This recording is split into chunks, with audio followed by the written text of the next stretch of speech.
Welcome to TWitWoW, the best wrestling podcast made for wrestling fans, by wrestling fans, on the web today. I'm the voice of a generation, John. That's my cohort and commentary, Ashton. And this is another catch-up commentary where we are going to be focusing on, I believe you said, Ashton, the last 2 weeks of Raw and SmackDown. No. Oh, no? What are we doing today? The last 2 weeks of 205, NXT UK, and NXT, but only this week for Raw and SmackDown, because remember, last week we did a partial catch-up commentary covering last week's episodes of Raw and SmackDown. That's right. So, yeah, we did the partial last week. This week, we're just tying up all the loose ends, including, again, 205 Live, NXT, and NXT UK. And this week's Raw and SmackDown, I do stand corrected. How do you feel about being here tonight, brother? You ready, excited to talk about this stuff? I am excited. I actually did some very extensive note-taking this time around to ensure that we were not only prepared, but that we were over-prepared for this. Nothing like being over-prepared, so let's get started. What are we talking about first? Well, we did live react to an episode of 205 Live, as well as both episodes of NXT. But as far as the order goes, we're going to start with 205, since we really don't have a ton to talk about there. Then we're going to talk about NXT UK briefly. We actually do have some stuff to talk about there. Then we'll talk about NXT, and I personally actually have a lot to say about NXT, even though we've covered it.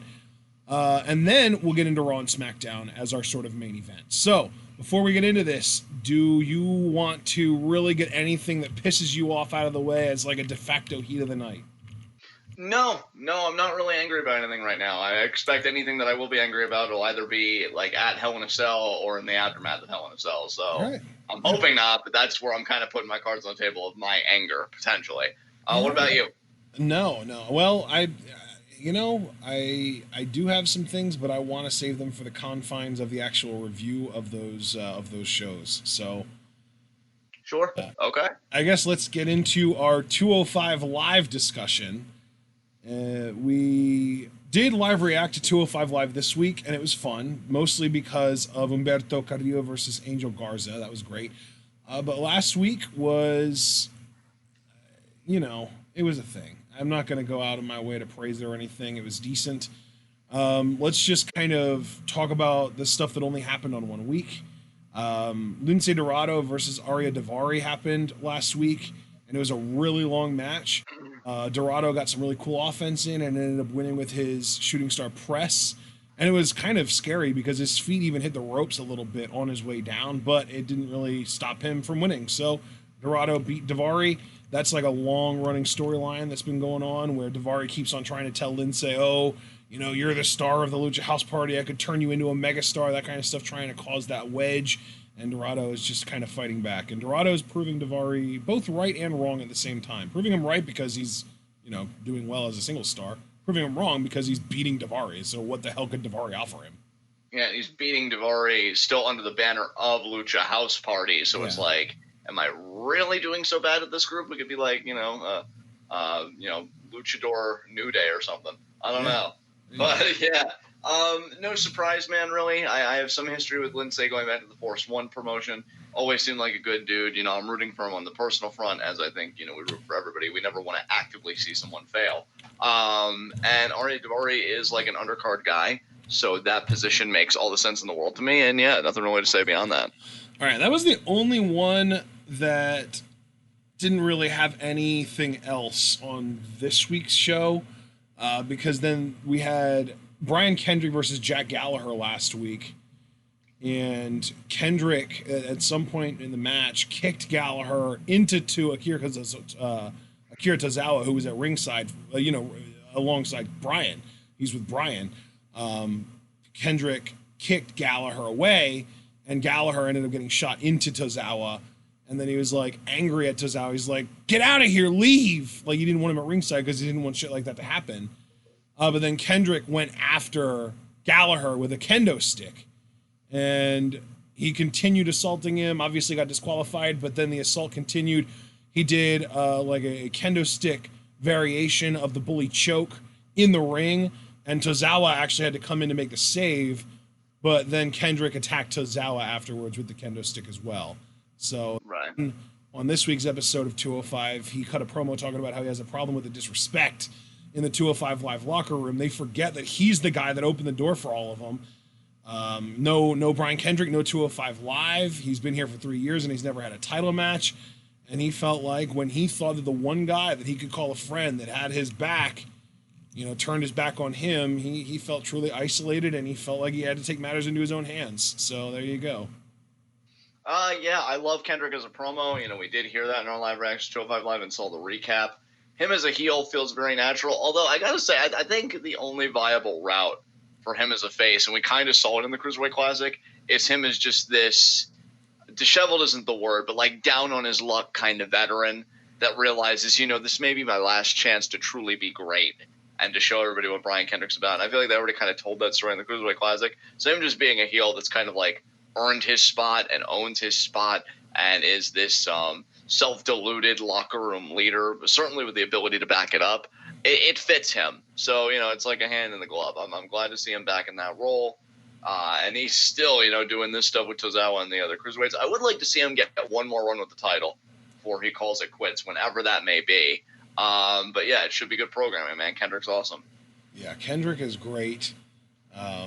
I don't know if it's him or if it's NXT or if, not NXT, 205 writing that is kind of doing this like long form storytelling, but I do appreciate it. Takes a little bit too long for my liking. Like this story has literally been going on since like the first episode of 205 Live. And like when it goes on for that long and there aren't any like significant progressions in the story, like every few months, it gets really, really drawn out for me and I just lose interest. So I, applaud the long-term storytelling, but maybe just not as long-term, Yeah, for sure. So then Humberto Carrillo cut a promo last week about how he felt like he had the Cruiserweight Championship won because it was a triple threat.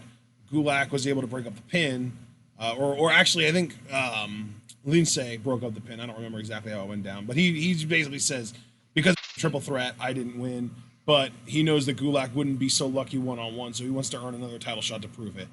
And then he has an amazing match with Angel Garza this week, and he won with the Arabian Moonsault Press. So that was really cool.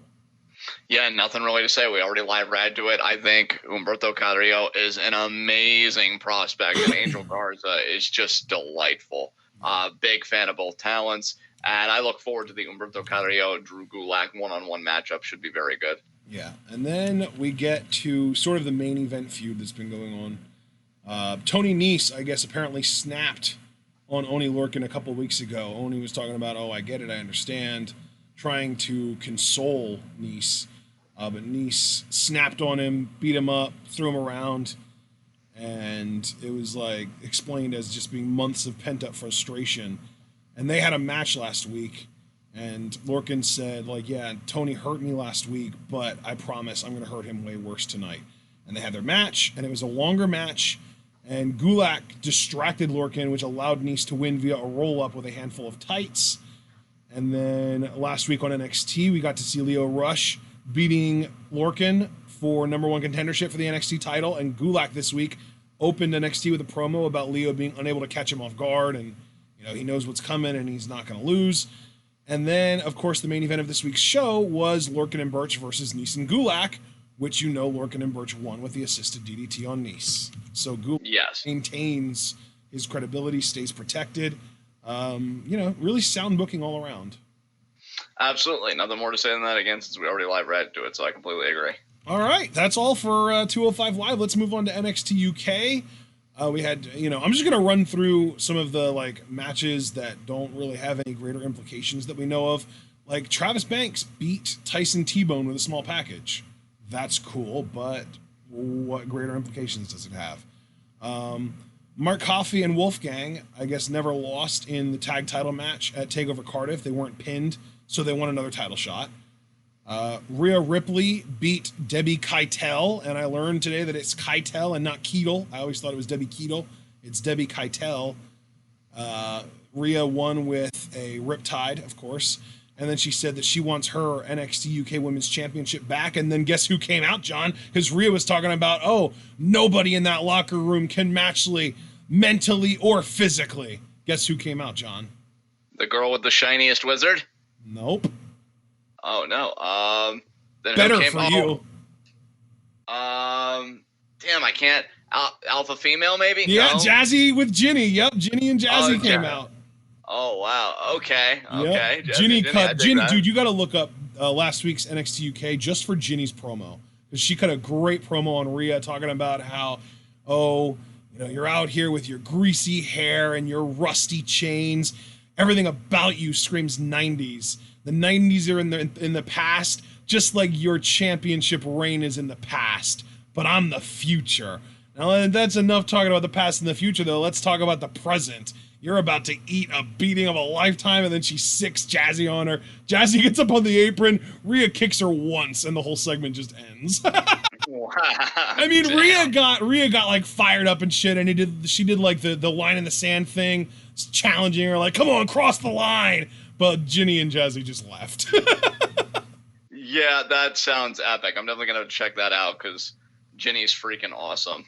Yeah. So again, another kind of one-off match. Joseph Connors beat Kenny Williams with a package flatliner. It was actually pretty cool looking.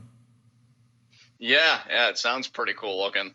Have to check a lot of this stuff out apparently. So what happened after that? Kaylee Ray responded to Tegan Knox saying that she was 100%, while Knox has 2 broken knees and she'll take her on whenever she wants. And that match happens next Wednesday, or I guess it might even be next Thursday now that I think NXT UK is moving. So, but it's next week, because she said it was in 2 weeks, but that was on last week's show, so it's next week. Oh wow, okay. So best of luck to Tegan. I really have no opinions on Kaylee Ray as NXT Women's Champion. Yep. I still thought Tony would still be the champion, honestly, so I guess it's kind of an adjustment for me, but we'll see how Tegan does. Then we got a British rounds match, which is Cassius Ohno. It was Cassius Ohno versus Sid Scala. The way it works is you've got 6 3-minute rounds, and the winner must get either one of 3 things. So if they get 2 pinfalls or submissions, they're crowned the winner right then and there. If they win a fall via knockout, they're crowned the winner of the match right then and there. Or if neither of those things happens, all you need is the most falls at the end of the 6 rounds, and you win. So that's how it worked. Oh, that sounds interesting. Yeah. So there were no falls through the first 2 rounds, and then Ohno hit a rolling elbow on Scala in the 3rd round, about halfway into it, literally like a minute 30, and picked up the win. So that was a single pin. So that means that he just needs one more pin in the last 3 rounds in order to win the whole match.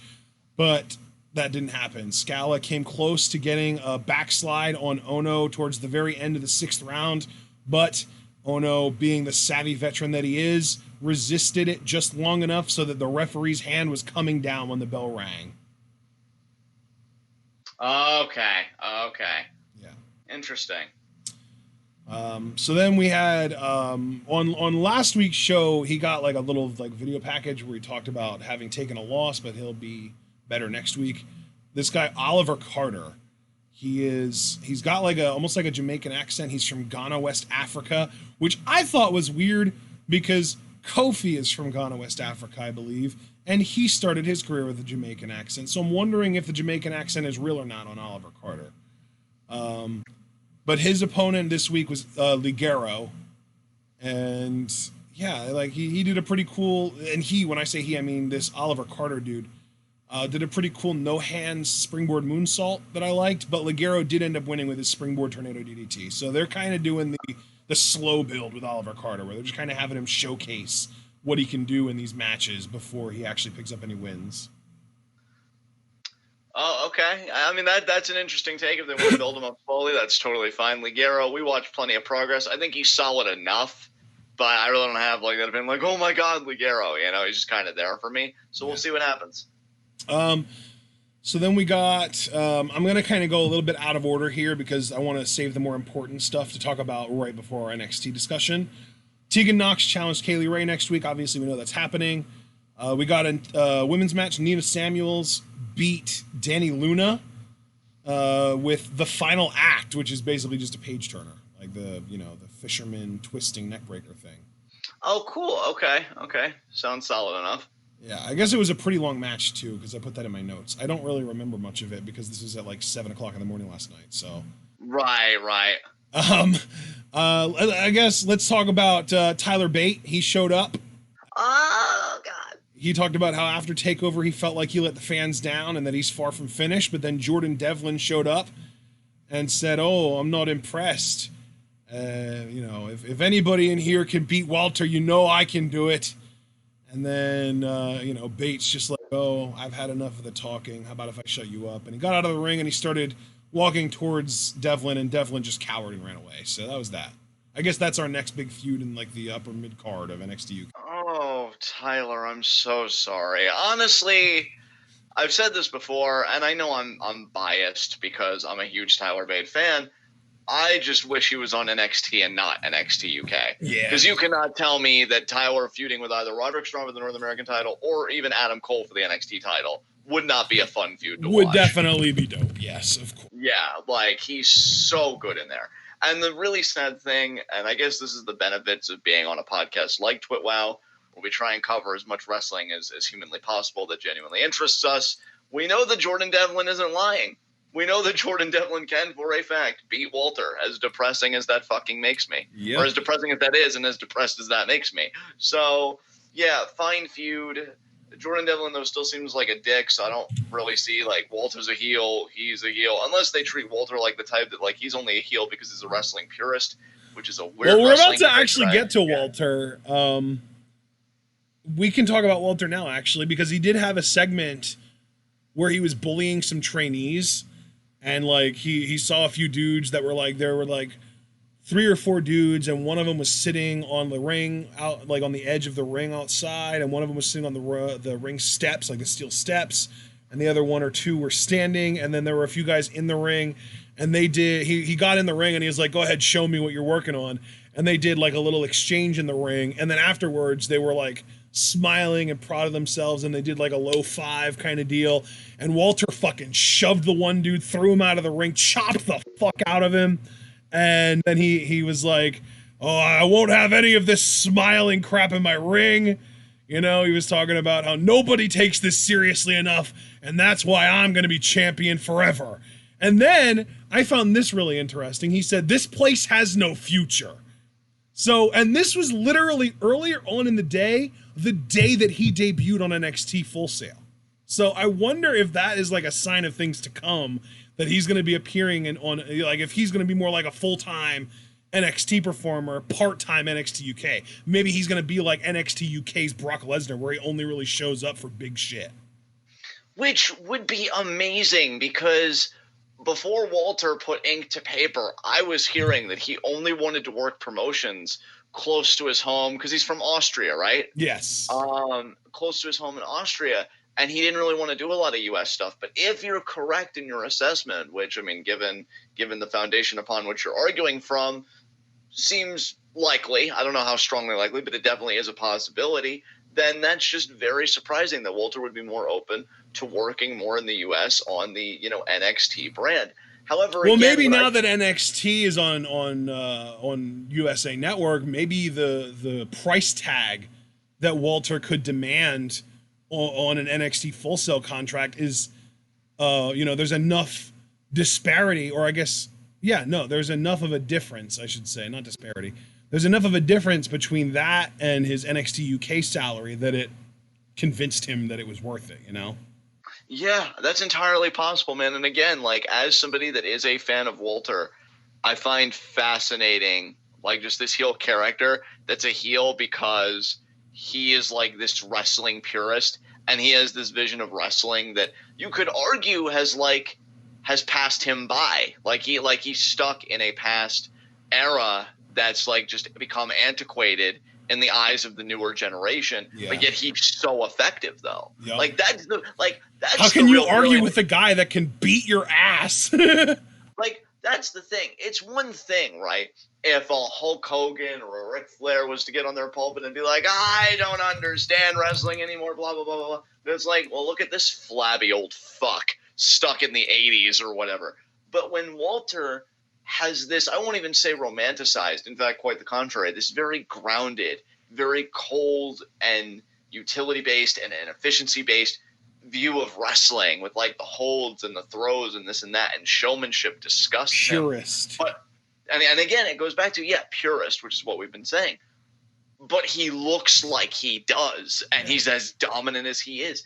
That's the brilliance of the gimmick, because you can't say it's an old guy yelling at clouds. No, this is a dominant world champion that wants to bring, real legitimate grappling and like almost like that carnival style, like in the old days and stuff like that, back to and the Luthez style back Shoot to the style. mat.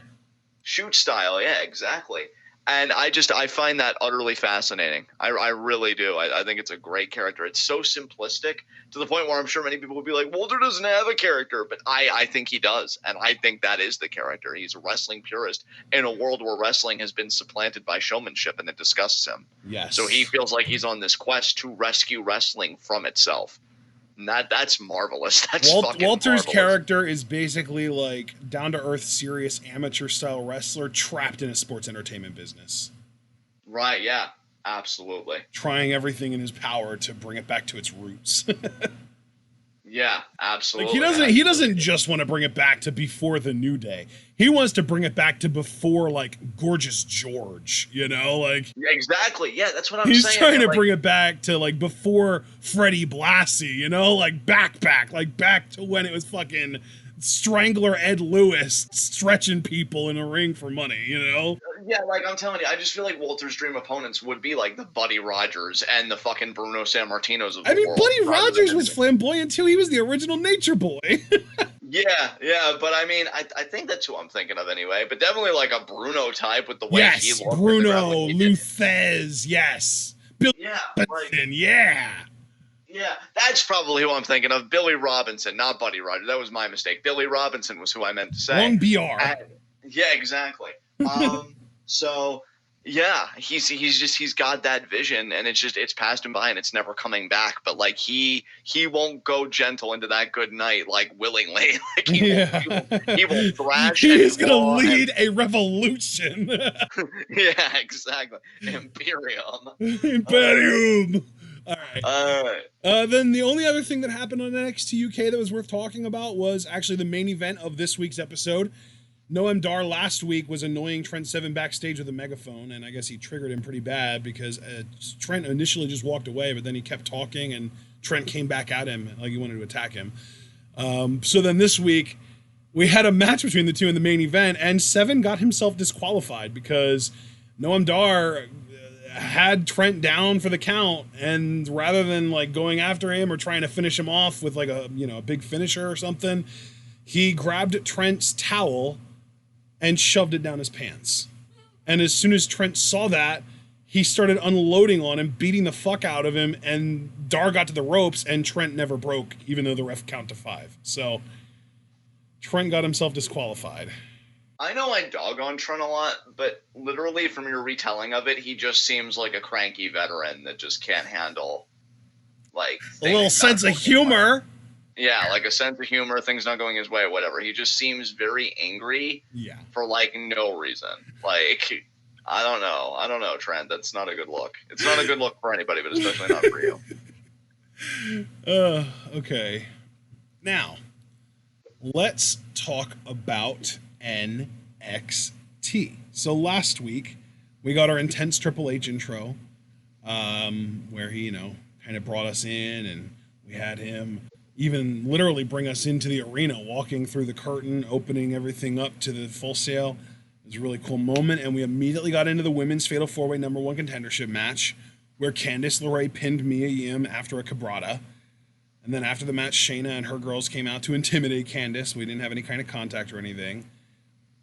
So what do you think of Candice being Shayna's challenger on next week's episode of NXT? I mean, I don't, which is to say I don't really think much of Candice at all.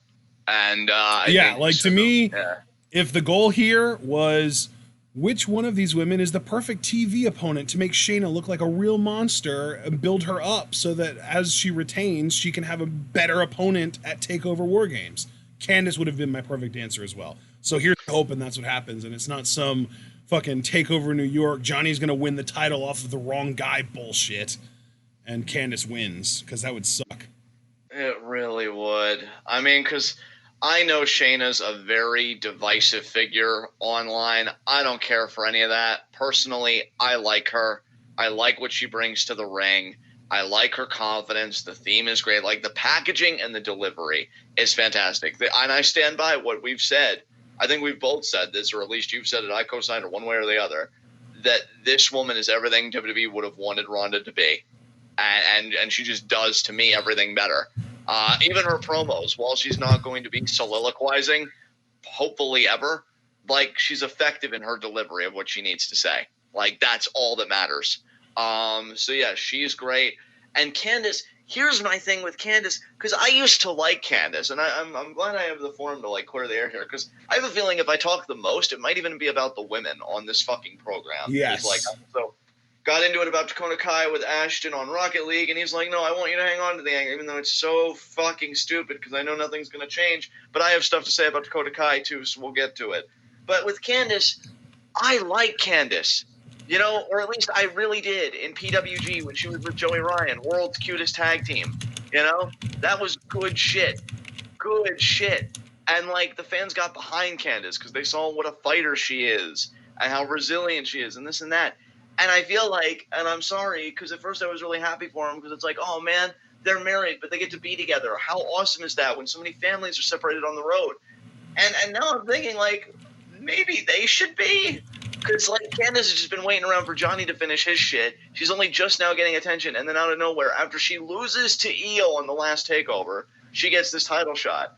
Like, I love NXT. I will probably always, hopefully, love NXT. I'm amazed they've been able to last this long with me loving them, honestly, under the WWE umbrella.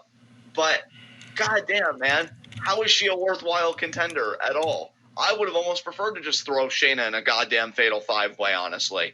Like, she's already beaten practically everybody there is to beat in a one-on-one basis. Why not really challenge her and stack the deck? But yeah, I just don't like Candice as a contender at all. But yeah, hopefully she loses. And then we move on to probably the next NXT Women's Champion, Dakota Kai, which, oh God, I have so much to say about that too, but I don't know when we're going to get there. So what came after this? What are we talking about? After this, we had Pete Dunne versus Arturo Huas. Arturo Huas, I think he's great. I enjoy his matches. I don't think he's a guy that should be seriously pushed, but when you want to drag him out for one of these exhibition matches, I think he's a solid hand for these. Yes. This is his role. I'm in a weird place with Peter. I like Peter. I want to support Peter Dune. But I don't know, man. I think in a way, I kind of got gassed out on his NXT UK Championship reign, and he's still not looking very vulnerable. Now, I'm not saying he should start losing every match, but I feel like when you've just dominated one championship, and that's pretty much been your arc as being a champion, you need a bit of a shakeup to your character. Yeah. Like, maybe he's having a bit of a complex because he lost the NXT UK Championship, which would make perfect sense because he held that for so long. I could legitimately buy it. The words came out of his mouth. I was NXT UK Champion for so long. It became a part of my identity, was just being United Kingdom Champion. And now that I don't have it, I don't know who I am anymore. And I've got to find myself. And maybe that's a nastier Pete Dunne. Maybe it's just a different Pete Dunne in another way. But I feel like if you're still winning matches, breaking fingers and then shrugging it off, who are you? You know, you just got done doing this really successfully. It's not that I'm knocking it, but for a really successful, really substantive world title reign. Like, I want a little something different for Pete because he's young. I think he's so freaking talented. But with that youth, you shouldn't be afraid to explore different facets of your personality. You know, you don't have to be this rigidly defined guy when you're still in your mid-20s. So I just don't know what they're going to do with him, if he's just going to stay on the same path. I don't even know if I'm making sense to people in the chat. Maybe they're like, wow, that's a really weird thing to gripe about. I just want to know if there's elasticity to Dunne's personality. Like, is this just the one setting you're on and you can't go anywhere else? Or can you be vulnerable? Can you be angry in a way that isn't just a scowl that you wear on your face? Like, show me who you are after such a big loss where you rested so much of your identity on being a champion. That's just really where I'm coming from, and I'm hoping he finds his footing that way. And if not, I guess it's fine, but I don't really know what I would like them to do with Pete Dunne at this point in time. I'm just kind of stuck on that, I guess. Yeah. All right, man. Well, next up we had Xia Li, and I don't want to say next up as in like next in order. I'm just looking. Basically what I did was I wrote down what happened, and if anything else after that happened that related to the thing that I just wrote down, I put it on the line below it and tabbed it over. And all the stuff that is crossing over from one week to the next, I have separate. So all the stuff that I'm talking about now is stuff that only really affected one of the two shows that we're talking about here. Okay. So then we had Xia Li versus Aaliyah. This is an okay match. Xia at one point messed up trying to jump from the middle rope to the top rope, but she did recover quickly, so props to her for the improv ability. Although the improv itself was kind of sloppy and predictable because it was just kicks. It kind of reminded me of her Royal Rumble appearance, actually, which I wasn't the biggest fan of. But yeah, Xia did end up winning with her tornado kick, which we know as a Robinson special, although she only does one twist in midair, whereas Ospreay does two. But still, yeah, Xia defeats Aaliyah here. How do you feel about that? Yeah, I feel good about it, man. Xia Li definitely needs polish, but as I say with so many acts, because I try and be, more patient and understanding with them, she's right where she needs to be. Because, I mean, I've heard Bianca Belair say in an interview recently, even though NXT's kind of become a third brand with an official TV deal, the goal is still to get on Raw and SmackDown. Right. So, like, there's going to be funneling towns everywhere. So, speaking of, I'm glad you say that because that brings up ratings. They were down almost 200,000 this week, dude. They were down like 150 some thousand or 160 some thousand viewers this week compared to last week. And that's rough, but I actually expect next week to do great numbers, and I'm very curious about what AEW's numbers are going to be with their debut on TNT. Yeah. I'm expecting the debut. Did you hear apparently a bunch of streaming services are dropping Fox networks? Wow. Why? I don't know a reason for sure, but I saw Sling dropped Fox and Fox Sports 1. And I think there was like a Fox Sports 2 as well that got dropped, but that's still that's not the point. The point is Fox networks are getting dropped from streaming services for some reason. Yeah, that's crazy, man. Yeah. That's crazy. All right.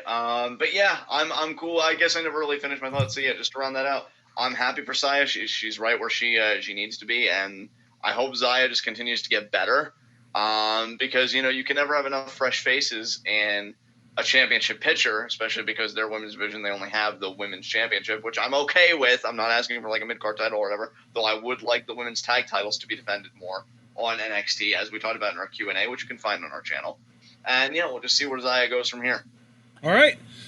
Next up, we get to this week, and we've got Lee versus Dijakovic. Obviously, an incredible match. We live reacted to it, so if you want our thoughts on the match itself, check that out. I do want to say I wanted to bring up Buddy Murphy's tweet for this. Did you see Buddy Murphy's tweet, John? No, I did not, sir. He basically said, since when is a pile driver, a flipping pile driver, treated like a hip toss? Oh, I did see this. And I think Scott Dawson was like, I mean, come on. Yeah. So they were all kind of dogging on it. I mean, to a point, I gotta say, I agree. I think the only reason I was able to look past it is because these are bigger guys, and maybe you just want to make the point that, like, they're so imposing, their resilience is above, like, the average threshold, so it's gonna take just a little bit more to, like, knock them out. Yeah. But, yeah, no, I totally get where they're coming from. Look, it's the same reason why I went back and rewatched that sequence, and it's not like Keith Lee just totally no-sold it. And it's not like it was treated like no big deal, because while Keith Lee did kick out of the flip pile driver, Dijakovic really looked shocked afterwards. Like, he had that, like, the big eyes, what the fuck kind of look in his eyes. Yeah. He went up top and immediately went for the moonsault, which was when Keith kind of sat up out of it and kind of cradled him like a baby and then stood up and won it. Right. So you feel like the way they presented the kick out was fairly well, and like, yeah, kind of like that's not a move that is necessarily even in Dijakovic's arsenal. So, like, if we're speaking kayfabe terms, why does Dolph Ziggler's super kick not win matches when Shawn Michaels did? Well, because he mastered the technique, right? Well, the flip pile driver might be the same way. Maybe that's a technique that needs to be mastered that Dijakovic just pulled out of nowhere because he thought he saw an opportunity, but he hasn't mastered it, so he shouldn't be able to win a match with it. I'm okay with that. Yeah. Like, why was Jake the Snake Roberts' DDT so devastating and everyone does DDTs now and it doesn't win matches? Well, Jake the Snake Roberts basically invented the move. So obviously no one's going to do it as well as him, right? Right, yeah. It's That the makes same. sense. The same logic can apply. Like, it's not a move that we see Dijakovic do very often. So maybe it's just something that he's not all that good at. Maybe because he hasn't really mastered the art of the flip suplex, maybe he didn't get all of it, Like, I mean, we saw it and it looked like, oh, well, maybe he didn't drop the guy straight on the top of his head. Maybe he just kind of caught him in the back of the head and it was a lighter shot or something. Like, like there are so many ways that you can canonically explain away that kind of shit. I don't, there are the instances to me where it's a problem are like when somebody does, like with Seth Rollins, I think, when someone has a move that they do in every single match and it never fucking wins them the match and they still go for pinfalls after it every single time. Right.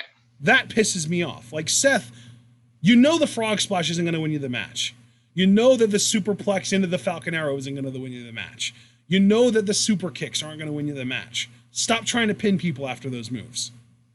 Right, I get what you're saying. But with this, it makes sense that Dijakovic went for the pin, and it makes sense that Keith Lee kicked out of it. So, I don't know. I just think I don't really have that much of a problem with it. I think maybe, maybe Buddy Murphy is just looking for things to complain about because he's in a bad mood because he hasn't been used. Which, I can't blame him for being in a bad mood, but don't drag your brothers down, Yeah, exactly. Your NXT bros. Yeah. What came after this?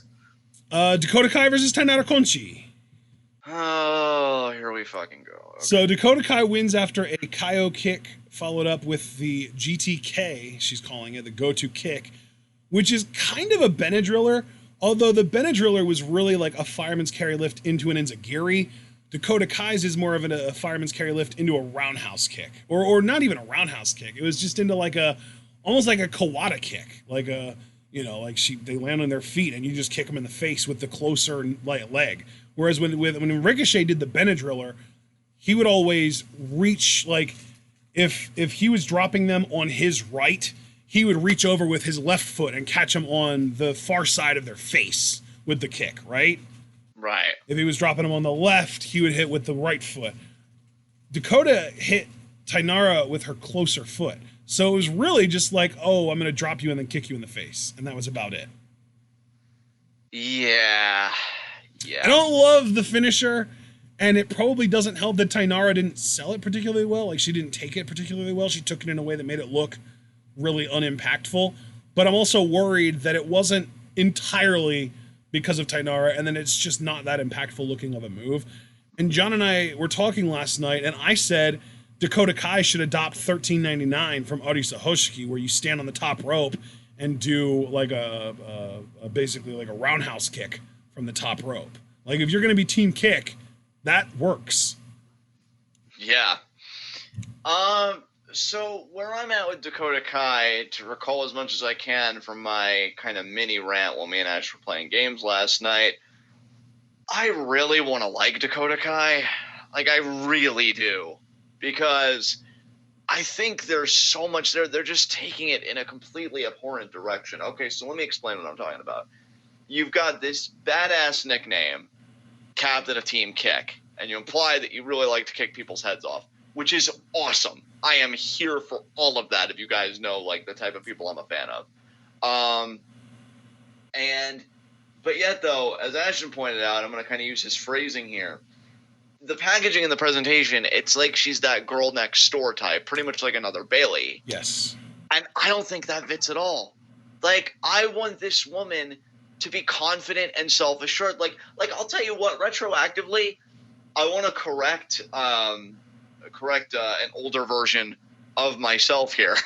Because when Dakota and Shayna first feuded, I know you were, I don't want to say apoplectic, but I think you were near apoplectic about how weak they were making Dakota look and how cowardly they were making her look. And I'm like, oh, it's fine because it's like, she struggled in the first match and now it's like, no, I realize now retroactively they should have made Dakota like a fierce rival for Shayna. Yeah. Because anybody with that kind of legit MMA and grappling experience facing somebody who's like this kickboxer type, like what I would consider like a female Alistair / Kenta type, like that's a fierce fucking rivalry. And you could still have Shayna win. I don't have a problem with how Shayna won. But if you would have really made it that Dakota was just kicking her head off left and right, and she barely like had enough consciousness to duck a kick, get the Kirifuda clutch, and just, you know, tap her out or pass her out, you know, that'd be great. But like they make her this likable, like, oh, wouldn't you just want to chill with her and play games and laugh, or maybe go down to the pier and eat a burger? Like, no, I want to be intimidated by you. I'm not intimidated by you. And then her moveset, like, I like the moveset, but she's cursed when it comes to finishers. All of these women's finishers, one of her finishers didn't even involve kicks. It was like the chiropractor. The chiropractor, like the sunset flip powerbomb, like onto the knees, into the back. Sunset flip lung blower, basically. Yeah, pretty much.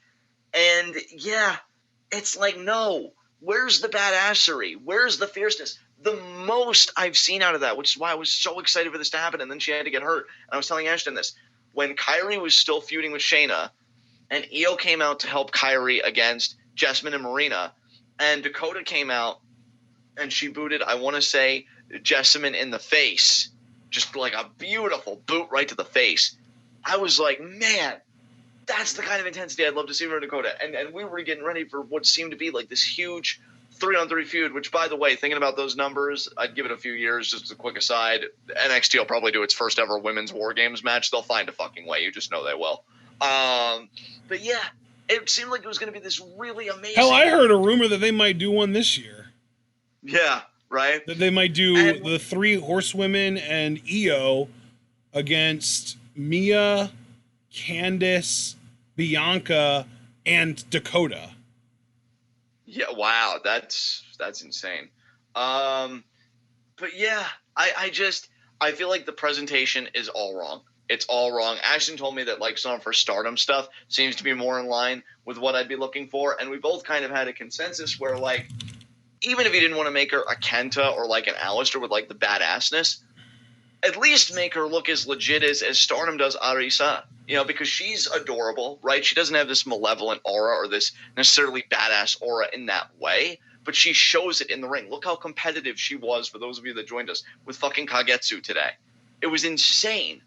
Why can't Dakota do that? And now you expect me to address Alex Foster and Javaris and everybody in there that doesn't buy her as the one to beat Shayna.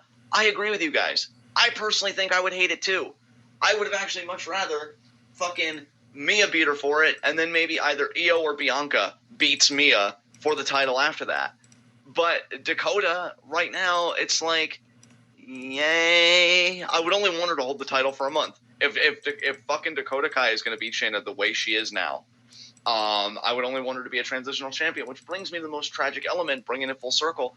I want to like her. I want to like Dakota Kai, and I feel like if they just presented her differently to own her shit and to be more self-assured, and that's the word I'll go with. You don't have to be badass to be self-assured. You could be a perfectly healthy, non-intimidating individual and be self-assured in yourself. And if she was just confident, like Arisa exudes confidence, and just went out there and did business, she'd probably be Fave 5 material for me. But as it stands now, she probably wouldn't even be an honorable mention, truthfully. Like, I just do not care for her at all. And it's just a shame because she's like one of those shows that you keep watching because you know it's good, to kind of paraphrase my good friend Bojack here, who I cannot wait to return to Netflix. And you just keep watching it, hoping that it'll be great. And then it just gets canceled. So you're like, fuck, now it's never going to be great. It's not that I'm going to miss the show. I'm going to always miss the show that could have been, that I had in my mind. And that's Dakota.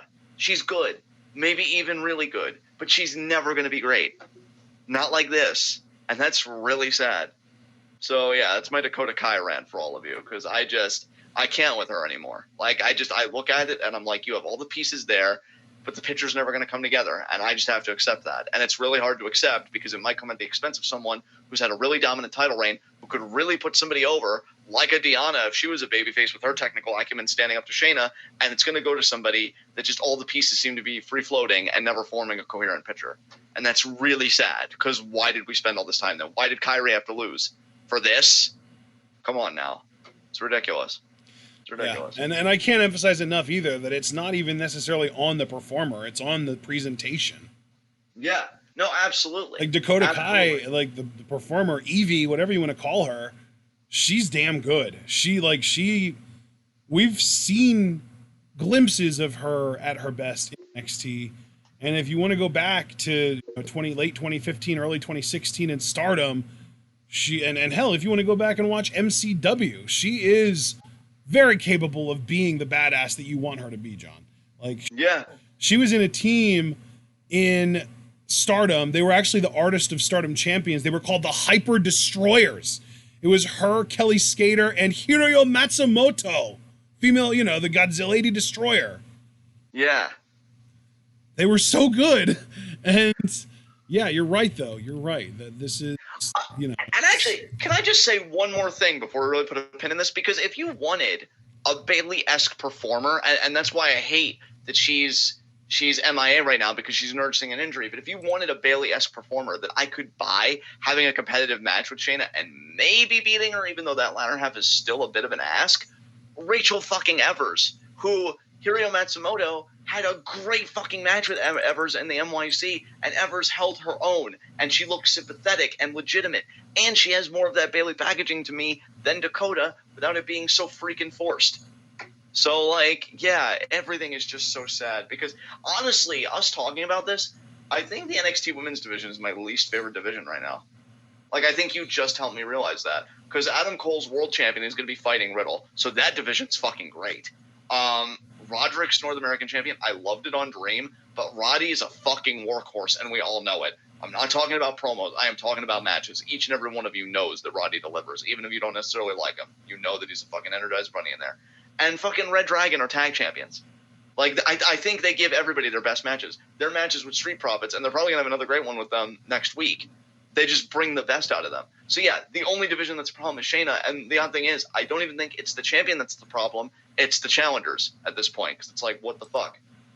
So, yeah. Yeah, man. Well, because, I mean, if you think about it, the last truly great, pure face that NXT has had in their women's division was Bayley. And now they just want every other top face to be her.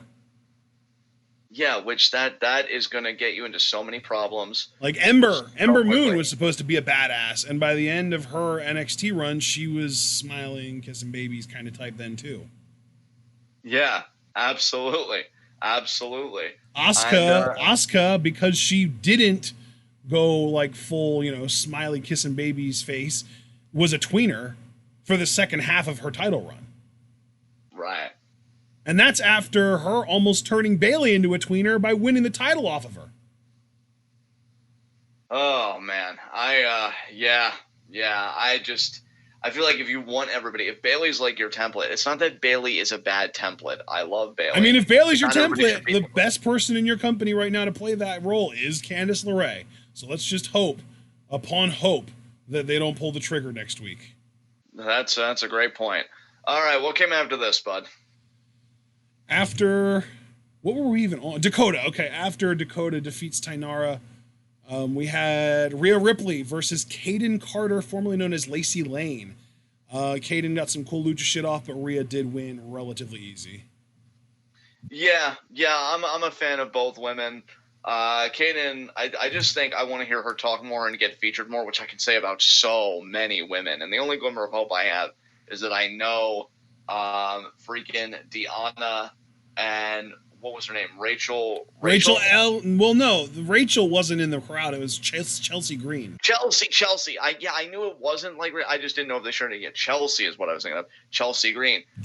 Those two being in the audience, that gets me excited. Yeah, that was actually the next thing on my list here for us to talk about was Deanna and Chelsea in the audience. So I'm kind of merging it together only because, like, again, I want Kaden to be able to talk, be able to share her personality. We know she can go in the ring. Rhea, I think, is a complete freaking package. I adore her. I think she has got a huge future.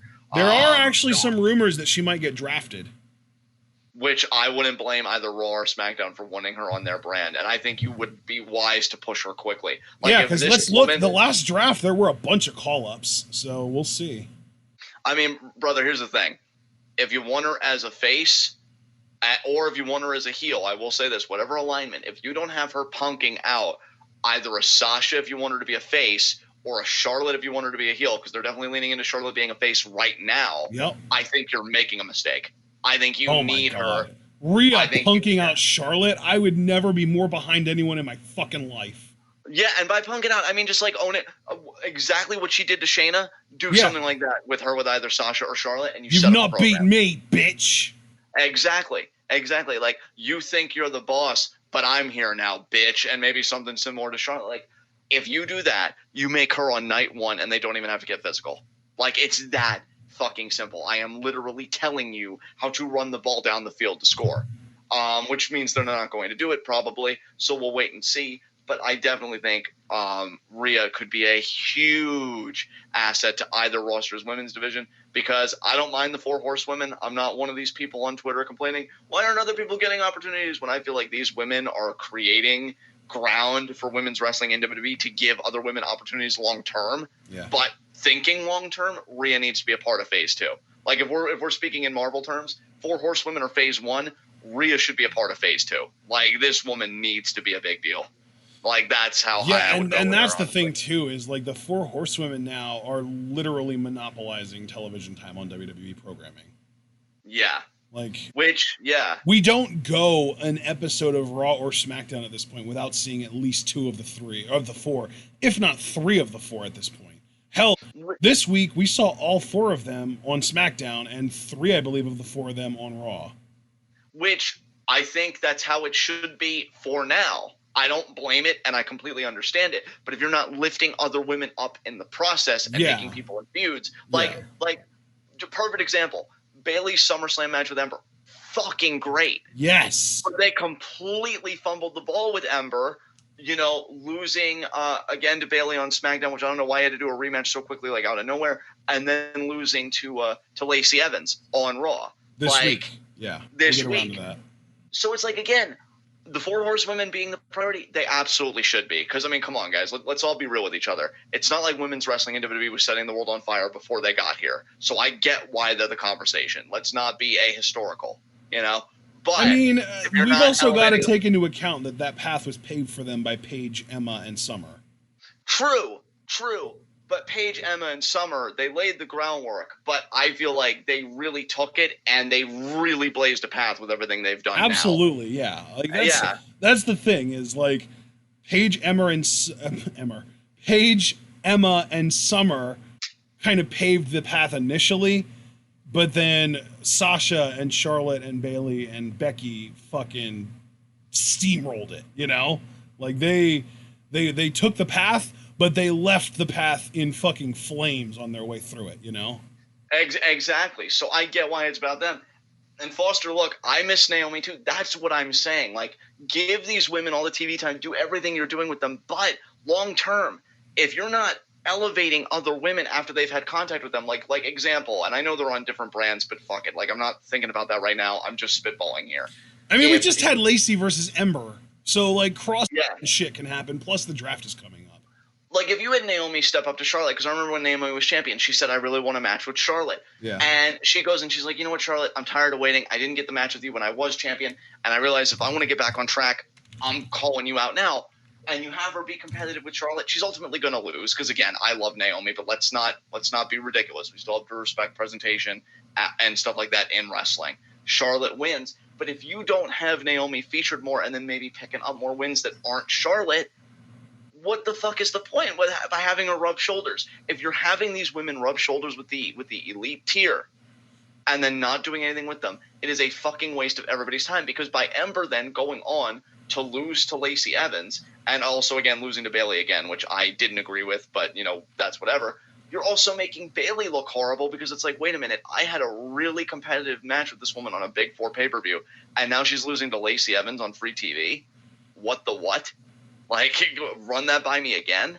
It's so stupid. So, like, I get why these women are getting everything that they're getting, and I would never come out against it, because I think the point is, you want your women to get TV time. Like, that's on the company to build them up and make them seem important as, like, a second tier after brushing shoulders with these women. And I miss Ruby too, Javaris, and I would love for Ruby to confront Becky and maybe even beat her. But whether she did or not, if they don't start making Ruby a bigger deal when she comes back, we're right back at square one. So yeah, that's just really kind of where I'm at. I mean, here's my thing, dude.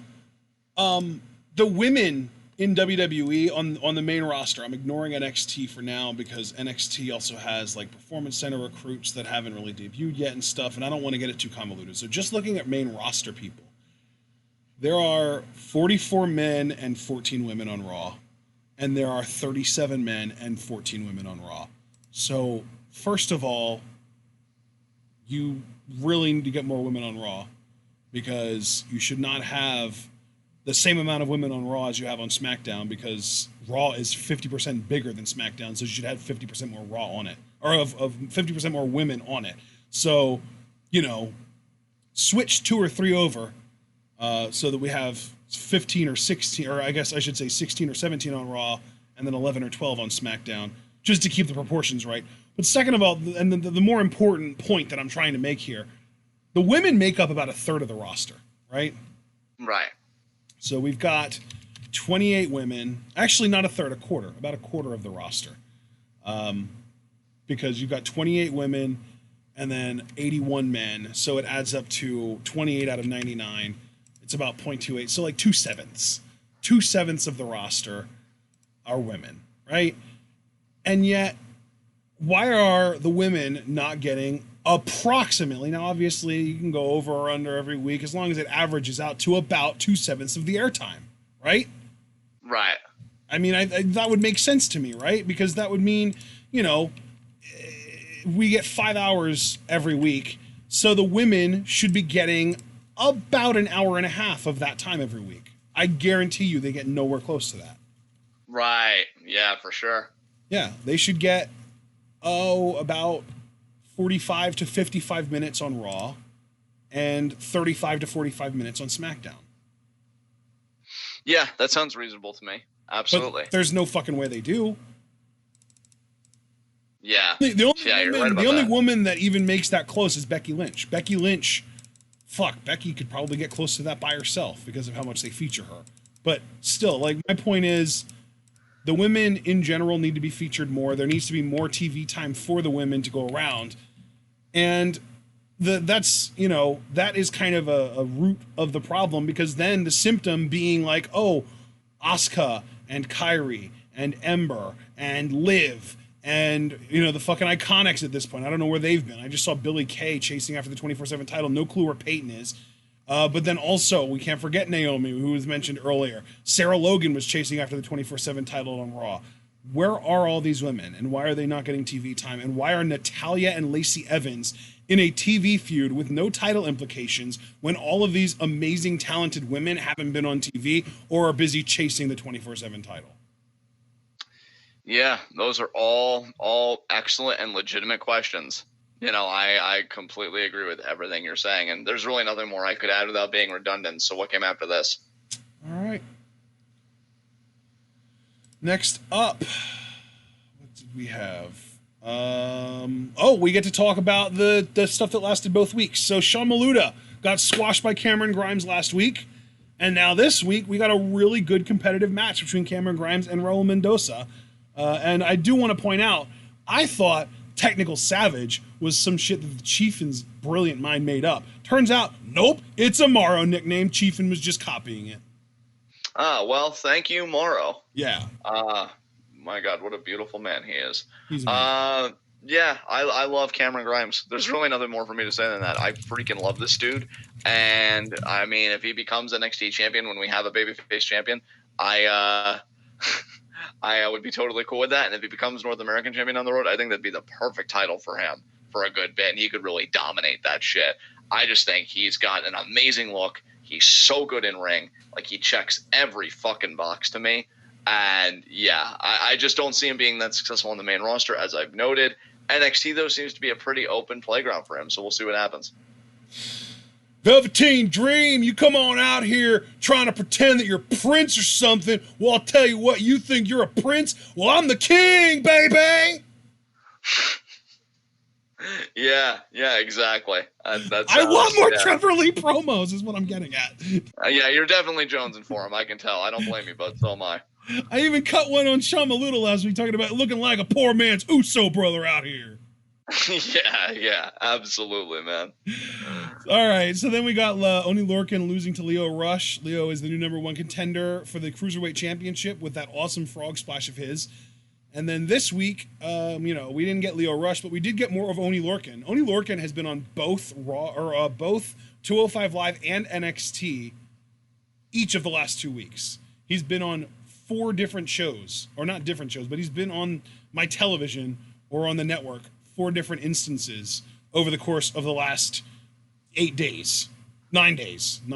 But still, like, wow, they are really putting this fucking goblin face everywhere that they can, aren't they? Yeah, they are. I'm cool with Oni, so I guess no problem there. But yeah, I like really Oni. I just don't want to get overexposed to the guy because then I feel like I won't like him as much. Yeah, definitely. But he's getting that work, man. Overexposure is such a huge problem in wrestling, and especially with WWE. Yeah, for sure, man. I would love to know what his paycheck was for all those appearances cumulatively, because he really did get a lot of TV time. Yeah. But you know what, though? There was a time where he wasn't even really being used at all, or he was drudged out randomly for like this match or that match. So Oni Lorcan as an individual has got to be happier than a pig in shit for all the TV time he's been getting. Yep. Like, he's really worked for this. So, like, on that front, I'm happy for the dude. He had a match this week, teaming up with Danny Burch, taking on the team of Everrise, who were 3.0 before NXT. The bigger guy with the facial hair's name in NXT is Matt Martell, and the clean-shaven dude who was a little bit thinner was Chase Parker. And Lorcan and Burch won with the assisted DDT, and there was a really cool moment in this match where Danny Burch was like, yeah! And he like brings rise to Oni Lorcan on the outside, who screamed, coinciding with Lorcan's scream. It was pretty amazing. Yeah, pretty entertaining tag match, I guess. Well, actually, no, that's a lie. I wasn't entertained by this at all. I was actually really looking forward to seeing. There was that one moment. It was that one moment that was cool. Everything else was boring and lame and weird. Yeah, I even remember asking, for this to end on live reactions and expressing my joy and my relief when it was over. Yeah. So yeah, that's really all there is to say about that. All right, so we had a North American Championship last week. It was Velveteen Dream defending against Roderick Strong, and it was a great match. And Roddy actually did win after a whole bunch of interference from the Undisputed Era and 2 End of Heartaches because Dream kicked out of the first one. We got a huge celebration, and the Undisputed Era prophecy is fulfilled. Of course, Roderick will be the last one to hold up his end of the bargain. But, kudos to him, I guess. Solid match between him and Dream. I'm curious what Velveteen Dream is going to do from here. I mean, I'm assuming a rematch with Roderick is in the works. But then after that, who's to say? I'd love to see him back in the NXT Championship picture. I have said this over and over. His match with Ciampa when he was NXT champion at War Games was my match of the year. So I'd like to see Velveteen back in the NXT main event scene. And, we'll see how it goes. Yeah. So then we got our big Matt Riddle, Killian Dane street fight. And that, last week it happened, but it poured into the back and ended up getting thrown out. And then they made it official this week. It would happen again, only this time it would be for contendership. And Riddle had a much better showing this week. Although I will say this was really the only match, the only instance between the 2 weeks of NXT on USA Network that have happened that I've really felt like commercials have hampered a match. Yeah. Honestly, dude, look, the street fight was serviceable. I'm just glad it's over. I'm not into Killian Dane at all. I have not backed down from this talking point. He's a fine gatekeeper, I guess, but let's not get it fucking twisted. The ultimate gatekeeper in wrestling is Ishii, and I can't wait if he ever decides to tear down the fucking gate himself.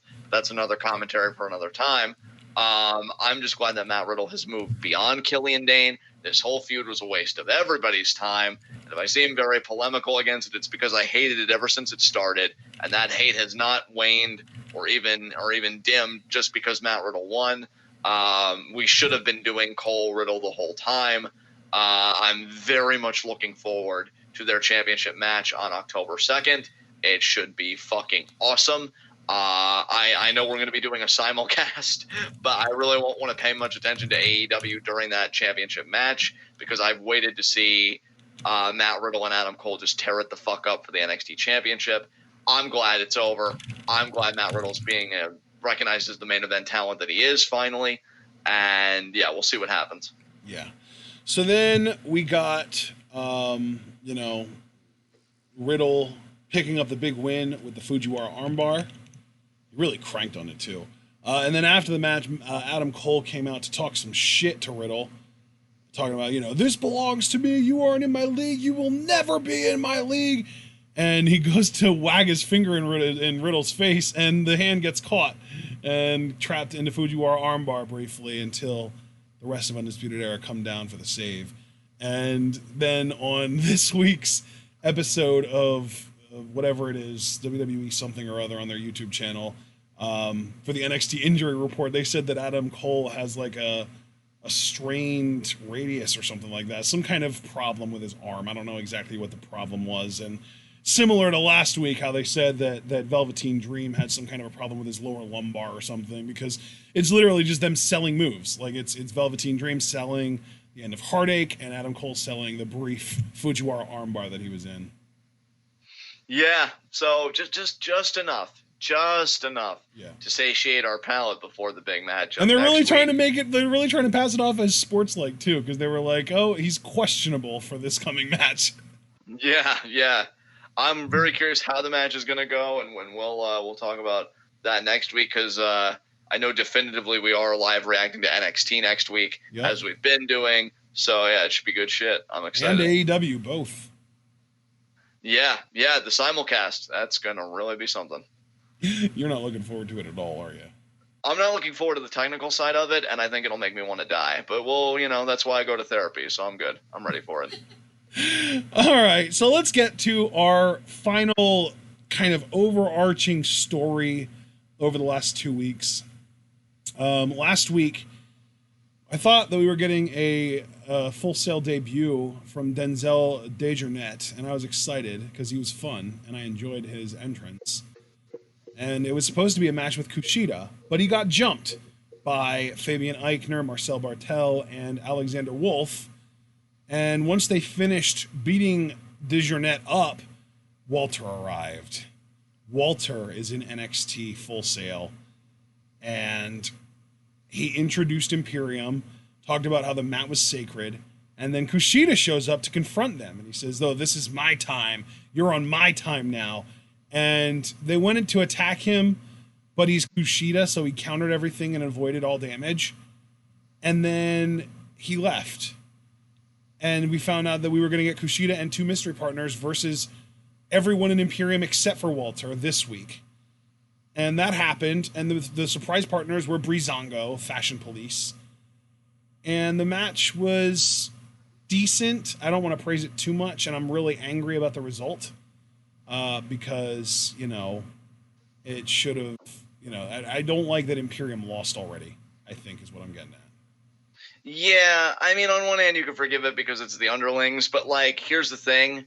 Walter accepted these people into Imperium, and, Walter is so dominant, so I think if they perform poorly, that reflects poorly on Walter. And if you think about it, too, how fucking seething must Walter have been knowing that his boys that he chose to protect the sacred sanctity of the mat just lost to a fucking Marty McFly cosplayer and a couple of fake Fashion Police.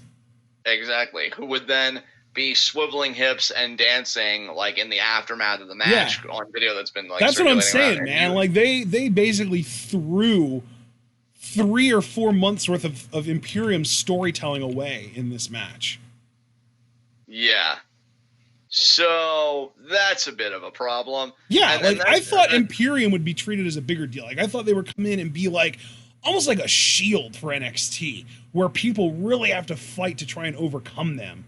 But it seems like the only guy that's really being treated like an obstacle is Walter. Yeah. And I love Walter. That's cool, but when you make the guys around him look like jokes, how does that reflect on him? Yeah, and that's what I was literally just saying earlier. You pick these guys. I was repeating you, but I was re-emphasizing. That's pretty saying too. Yeah. Yeah, no, and you're absolutely right, because you look as imposing as he does and you're as legitimate as he is. It's like, yeah, you guys can protect the mat with me, and they lose to that. But see, though, this is again, and I think it's inevitable. I don't want to like take WWE to the woodshed for this, because God knows there's plenty to take them to it for. But that is the problem when you're working a feud and you kind of put yourself in a corner where, okay, I want to get these two guys in a ring together for a match, but I don't want that guy to lose, but I also want to find a way to make this guy credible. So let's get him with two guys, and we'll have him beat the champions boys, and then that'll bring them closer together. Like, I almost would have preferred, like, if they just would have done, like, a one-on-one matchup, because I feel like it's a lot more palatable to have one of the Imperium under guys lose in a singles match than all three of them as a collective lose in a tag match where they should really shine.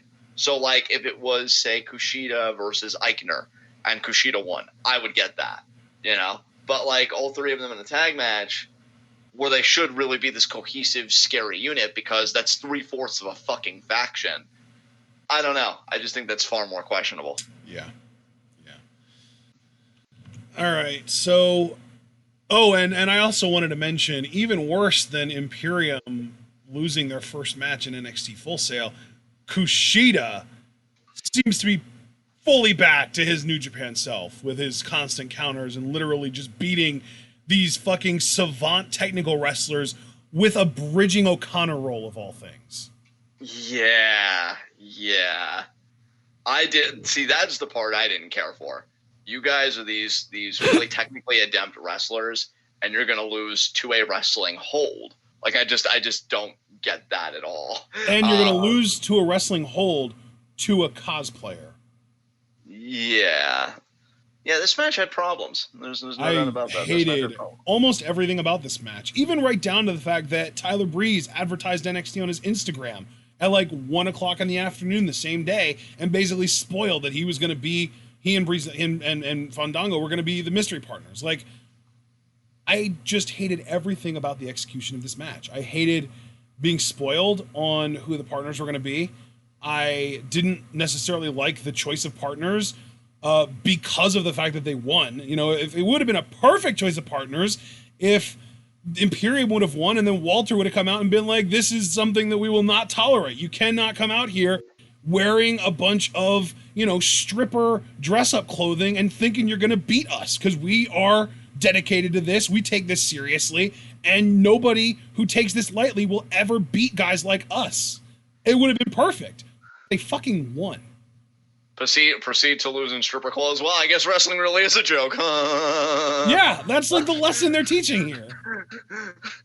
Anybody can be a wrestler, you guys. Yeah. Oh, Imperium. And then after the match, Walter attacked Kushida from behind, and we got the full 4-man Imperium pose at the top of the ramp to close the show out. Honestly, I know Javara said it as a joke, but Javara said you already know Walter chopped the shit out of them as punishment. I know I'm lifting, I forget what he called I think they called it serotonin or something, Raven's faction in TNA, and how Punk's methods when he took over New Nexus. But if you really wanted this faction to remain interesting and maybe even give it a bit of nuance, because of the disparity in talent level between the underlings and Walter, he should have had, like, they're doing the Imperium pose, he's eyeing them all on the stage. Like, Kushida's down. He's a non-veteran. And Fashion Police apparently didn't give a fuck about Kushida. They left. So he's looking at them, and he's just shouting in his language. We'll just say, like, you know, you embarrass me. You embarrass the mat. The mat is sacred, and you disgraced it by allowing that to happen. Take off your jackets. And they do. And he chops them, and he's like, Don't you cry. Don't you sell it. Don't you sell these chops. You eat these chops. You're Imperium. And this dude, because here's the thing, dude, and I'm about to say something controversial here, but, like, I've heard people say online that sometimes they're a bit weirded out by Walter because of, like, the European roots and, like, how he carries himself with the arms. They get, like, real fashy, like, Nazi-esque vibes. And I'm not saying lean into that, right? But, like, here's the thing. psychologically, they did fucked up shit to toughen up their soldiers, right? And it's a PG show, obviously, but Walter should have that, like, mindset. Like, there can be no weakness in Imperium. The moment there's weakness in Imperium, Imperium dies. You aren't individuals, you are Imperium. Like, you might as well lean into it that little bit and be like, once you enter this faction, there's no Wolf, Eichner, or Bartel. There is just Imperium. And if you're going to go out there and lose, that compromises the group, so I've got to toughen you up. So I know Javaris said it, like, in jest, but I actually don't think that's a bad idea. I think if he publicly shamed these guys and put them through the trials in front of all these people, and then they get better with each match because of that psychological conditioning of, if we lose, we have to deal with Walter, and we don't want to deal with Walter, that would be fascinating. And then when Walter finally loses, the tables turn on him. Because then, like, Bartel, and I would have it be Bartel, by the way, because I think he's the star of the fucking underling side of the group. Yes. Say, you put us through all this. What's your punishment because you lost the United Kingdom Championship? And maybe, and again, I'm just spitballing here. 3-on-1 beatdown. Or 3-on-1 beatdown, or, a trial like that. And then you turn Walter face, which the crowd already fucking loves him, so that's not that hard. And you do a program with him led by, against the underlings, led by Bartel. And then you finally give Bartel something to sink his fucking teeth into. So, yeah, like, that's what I would do, honestly. I can't believe that, like, all just splurred out of my mouth. But, yeah, Javaris saying that just really made me think, like, Punk kind of did it with New Nexus. Raven did it in his group with Serotonin and TNA, where if they lost, he would cane them in the back, like, after matches. And you do that, but you actually, here's the wrinkle here. You actually have the faction get better because of it. And then, you have the faction get better because of it. And then Walter ultimately shows weakness. And then we completely flip the script, thus getting more mileage out of the storyline. Boom. I just fixed Imperium. You're welcome. Thanks for the assist, Javaris. I appreciate it. Oh my God! What came after this? That was NXT. That was everything in NXT. Now we can talk about the main roster. How does that sound? Sounds good to me. All right. So here's what I want to do. I want to talk about the stuff that happened on Raw that didn't bleed into SmackDown, and then I want to talk about the stuff that happened on SmackDown that wasn't at all featured on Raw. And then at the end of everything, I want us to talk about shit that was relevant to both. All right. Let's do it. Where do you want to start? Although I will say, I want to save the main event of Raw for last. So, Viking Raiders versus OC. OC has new theme song, or new theme music, I actually have in my notes. They grabbed, that's right. At one point in the match, AJ grabbed Ivar's leg, and he kicked him away, and the ref kicked AJ out, and the whole way up the ramp, AJ was like, "Are you kidding me? He kicked me. I didn't even do anything." Oh, Alan. I didn't do nothing. And then at the top of the ramp, too, he got attacked by Cedric Alexander, and they ended up rolling to the back, so that was cool. This match was really good. Both teams looked great. Crowd seemed really into the Viking Raiders. Not more I can say. As they fucking should be, because they never should have been heel. Oh my God, WWE, how long it takes you to figure some things out really worries me sometimes. Okay, yeah, good shit. What happened next? Michael Cole had a couple of sit-down interviews, actually. The first one on Raw was with Becky Lynch, and then he had one with Kofi on SmackDown. Becky talked about how she wants Sasha Banks on a hot streak because she can't make history on her own, and Hell in a Cell isn't to keep Bayley out, it's to keep Sasha in. So Becky is spitting that fire all right. Great shit from Becky. And you know what, man? With the ebbs and flows of her entire run, not just her championship run, but her run with the man gimmick, one thing that I've liked consistently is that she really is doing this because she's like, I want a better women's division, not just a better career for myself.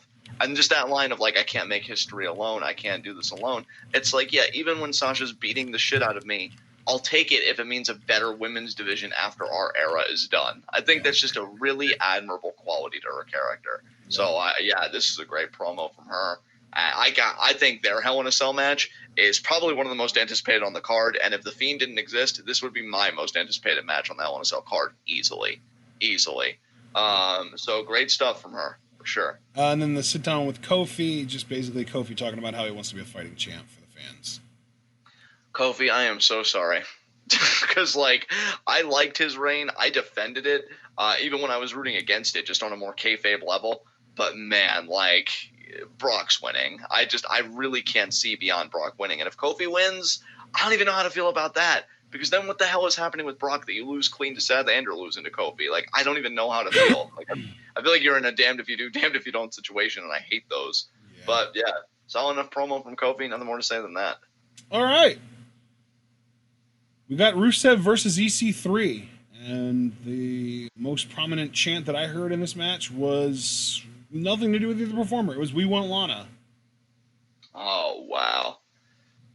Oh, wow.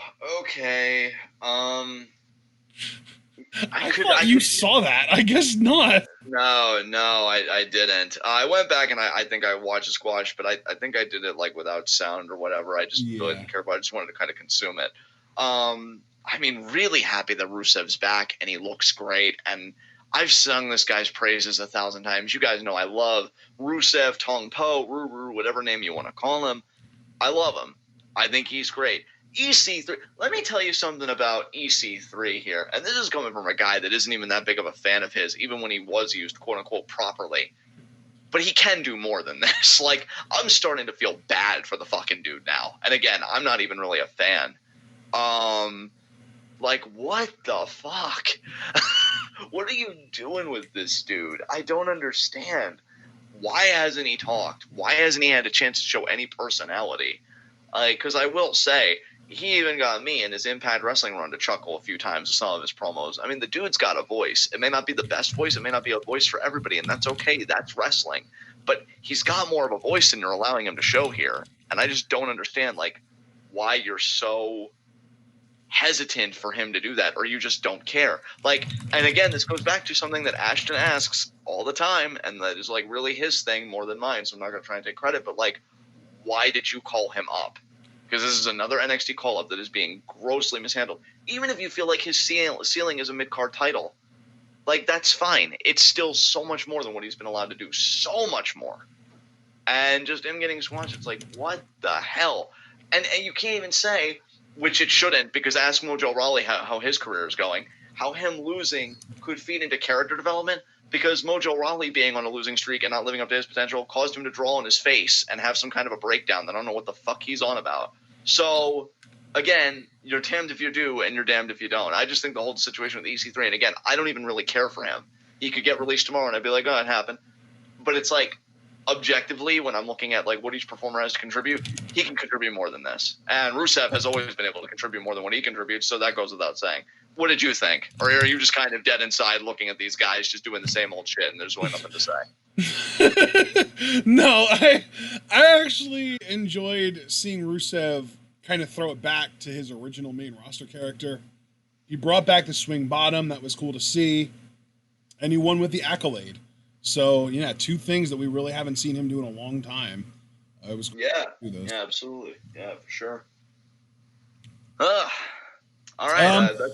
Yeah, backstage, the Street Profits kind of did like a recap, and then we got The Miz announcing the birth of his second child, Madison Jade Mizanin, as well as him being, hosting a Miz TV next week featuring Hulk Hogan and Ric Flair. Ugh. Oh, God. And Miz is Why can't AEW be on Mondays? We could do a Raw AEW simulcast, and we could tune out of Raw when that segment happens. Yeah. And Miz is another one, man. Like, oh, my God. Honestly, dude, I don't even know what I do. If we do end up live reacting to Raw, I'm going to do play-by-play for the football game that's on during Miz TV. Yeah. I feel so bad for Miz, though, man. Like, it seems pretty much confirmed that Jomo is coming back, which I still haven't even sorted out and finding the ultimate squeak for that. I think mainly because I'm just going to see like how he debuts is going to tell me everything right off the bat. Right. But damn, I mean, it's his last run of the company, most likely. Like, he's 39. Like, even I'm not that naive. I can see reality for what it is. I saw earlier John Morrison is 40. Yeah, it's fucking crazy. That blows my mind.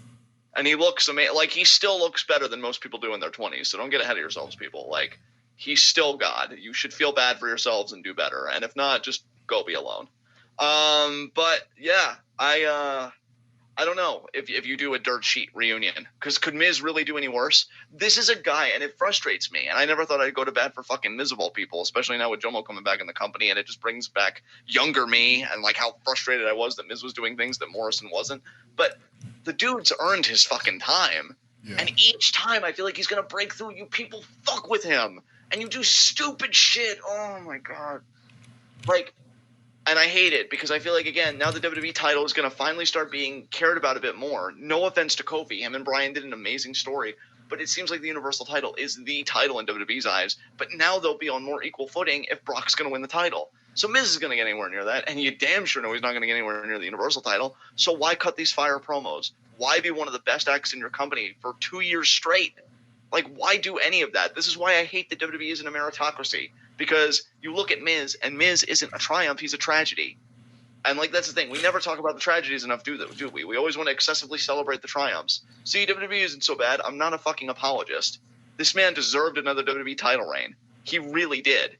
And you missed the ball with it, and you fucked us all. And now he's doing this stupid shit. And if he does dirt sheet reunion with Morrison, I'll be happy for them as individuals because I know how close they are. And it's got to mean a lot for him, that being Morrison. To be able to do that in what's going to be his last full-time run, again, more than likely, with the company. But, like, damn, man. Talk about two guys that, when it comes to WWE, deserved a lot better than what they got. And one of them, at least, is a former WWE champion. You know, and that's The Miz, and main event of WrestleMania. But that was like a fucking dumpster fire. And he never got a chance to correct his own history by really getting good and showing it. That's so sad. That's so sad. Because what was he going to do at the time? Say no? Like, that's the thing. Having matured, you can't blame Miz for that. He only did the best he could with that role. But, like, you're not going to say no to that opportunity. You fucking crazy. And now he's actually ready for it. And it's like, no, we just want you to do cutesy Miz TV segments and talk about being a dad. Like, I hate you. I really hate you sometimes. I want you to know that. I really hate you so much. He's basically an accessory for the company at this point. It's really sad.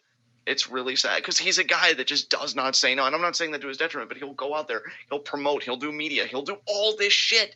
And he was so good on the job, too, again, for those 2 years where he's cutting promos and he's tearing into Bryan. He's handing it to Cena. Total bullshit. Those fucking... Total Bella's bullshit, yeah. Total Bella's bullshit. That was amazing TV. Goddamn. Boy, that in-ring proposal at WrestleMania sure worked out well, right? Yeah, and he was right. Vince, you love heels that are right. That's why you keep pushing Alexa Bliss. And yet Miz has nothing to show for it. It's so sad, dude. Like, putting my immature Miz hatred aside, because really the hatred wasn't immature. It was who it was directed at. Like, the company gave him too much too fast. And now I feel like he's really ready to do good shit. And it's like, no, we already peaked us, so, you know, have fun with that. Fuck you. All right, what's next? Is this just going to be it? Is just me getting angry at fucking everything? I hope not, man. I wasn't planning on you going on all these rants either. But I mean, now we get to talk about Lacey Evans beating Ember Moon. This is your problem, because I really didn't give two shits about this, if I'm honest. Like, I wasn't even really surprised. I mean, so I'm just honestly, I'm angry. I'm more angry about Lacey Evans and Natalya getting a TV feud for literally no fucking reason. While women like Ember Moon and Kairi and Asuka and even like Liv Morgan, who we haven't seen in months at this point, and fucking Sarah Logan and Naomi are stuck in the back in catering or worse, chasing the 24/7 title. Yeah. What the fuck? Yeah. And where the fuck is Naomi? Yeah. Where was she? Wasn't even chasing the 24/7 title. Because you're talking about somebody, unless it was. Let me try. It was Dana Brooke. It was Sarah Logan. It was Tamina, and it was Billie Kay chasing the 24/7 title on Raw. And then on SmackDown, it was Ember, Fire and Desire, and Kabuki Warriors. The only guess that I would have, but I feel like she's been missing even before this, because I know it was Jimmy Uso, right, with the DUIs. That's really been struggling with that. I want to say Jimmy, right? But I don't want to. I don't know which one. I can't say definitively, but one of the Usos, and definitely the one that she's married to. I wonder if Naomi's injured. She hasn't wrestled in 2 months. She might be injured. I thought she might be taking care of her husband and like dealing with that family stuff. And I think WWE is trying harder, I think, to keep couples together. You know, Johnny and Yeah. Candice. Her last Yeah. match, and this is including house shows. Naomi's last match was on an episode of Main Event July 22nd. Right. So I have to wonder if she's injured. I mean, I personally thought she was working with Jimmy or Jay. I want to say Jimmy, but I'm probably wrong. You know, through those personal issues, injury, personal issues. If it's an injury, fine, you can't help that. If it's personal issues, I guess you can't help that either. And they're human beings, and obviously they should tend to what they need to tend to. No questions asked. But if it's neither of those, what the fuck? Because like, well, I mean, dude, Liv Morgan is in the same boat. She hasn't wrestled a match at a house show or on TV since July 16th. I don't think they're both injured. Yeah. That's just like ridiculous to me because focusing on Naomi, because I love Liv, but I actually, again, and I know you hate this, Ashton, but I keep saying social media storyline updates, like that's just the era we're in now. I feel like she's been putting teases out there, so I'm not as worried about her. Naomi, though, this is a woman who's so positive, so pure, and such a beautiful fucking soul. And I'm not saying that because, oh, she should get pushed because he's nice. But no, seriously, like, she has this genuine, authentic warmth to her that could make her a top baby face that's very likable with crowds, and you have her sitting at fucking home. Again, if there's not a legitimate reason, I have to put that qualifier there. If there is, fair enough. If there isn't, what the fuck? Because, like, I would love if Sasha beats Becky. You want to talk about getting other people in the mix? Former Team Bad members, but now, you know, now Naomi's a face and she's embraced her glow.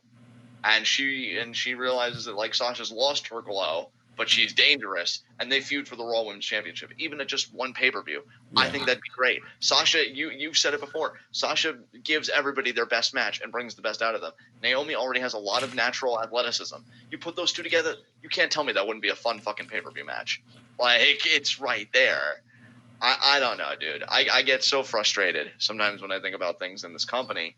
And yet you talk about Lacey Evans and Natalya. Like, why are they in a feud? I don't even understand why Natalya – you want to talk about older competitors because we're remembering that Johnny – is he 40 or is he going to be 40 next month? Because I feel like his birthday is, what, October 3rd, I want to say? But yeah. You might be right then because I think he was born in 79. Yeah, he was born in – so you're right. He'll be 40 in a month. Actually, yeah. In like a week and a half. Yeah. So – I don't know, but yeah. Actually, in a week exactly. His birthday is next Thursday. Oh, wow, that's crazy. Yeah, and I was right. October. Look at me remembering Mundo's birthday. Yeah. Fuck yeah. God damn. Oh my god. I would be impressed, but I'm so unsurprised that I can't be. I know, right? But yeah, like we marveled at that, and the reason I even brought that up, once I get Mundo on the brain, like everything else just stops. But why I even brought that up, you know, Natalya is an older competitor. Like, isn't she 39 too? Like, isn't she in like her late 30s?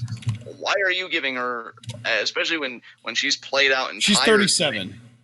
Okay, so not as bad. But I stand to be fair, among the women in WWE, that's older, like relative to the women, than 39 is for guys. Like, you see 40-something-year-old dudes in WWE still being able to keep up with the younger guys all the time.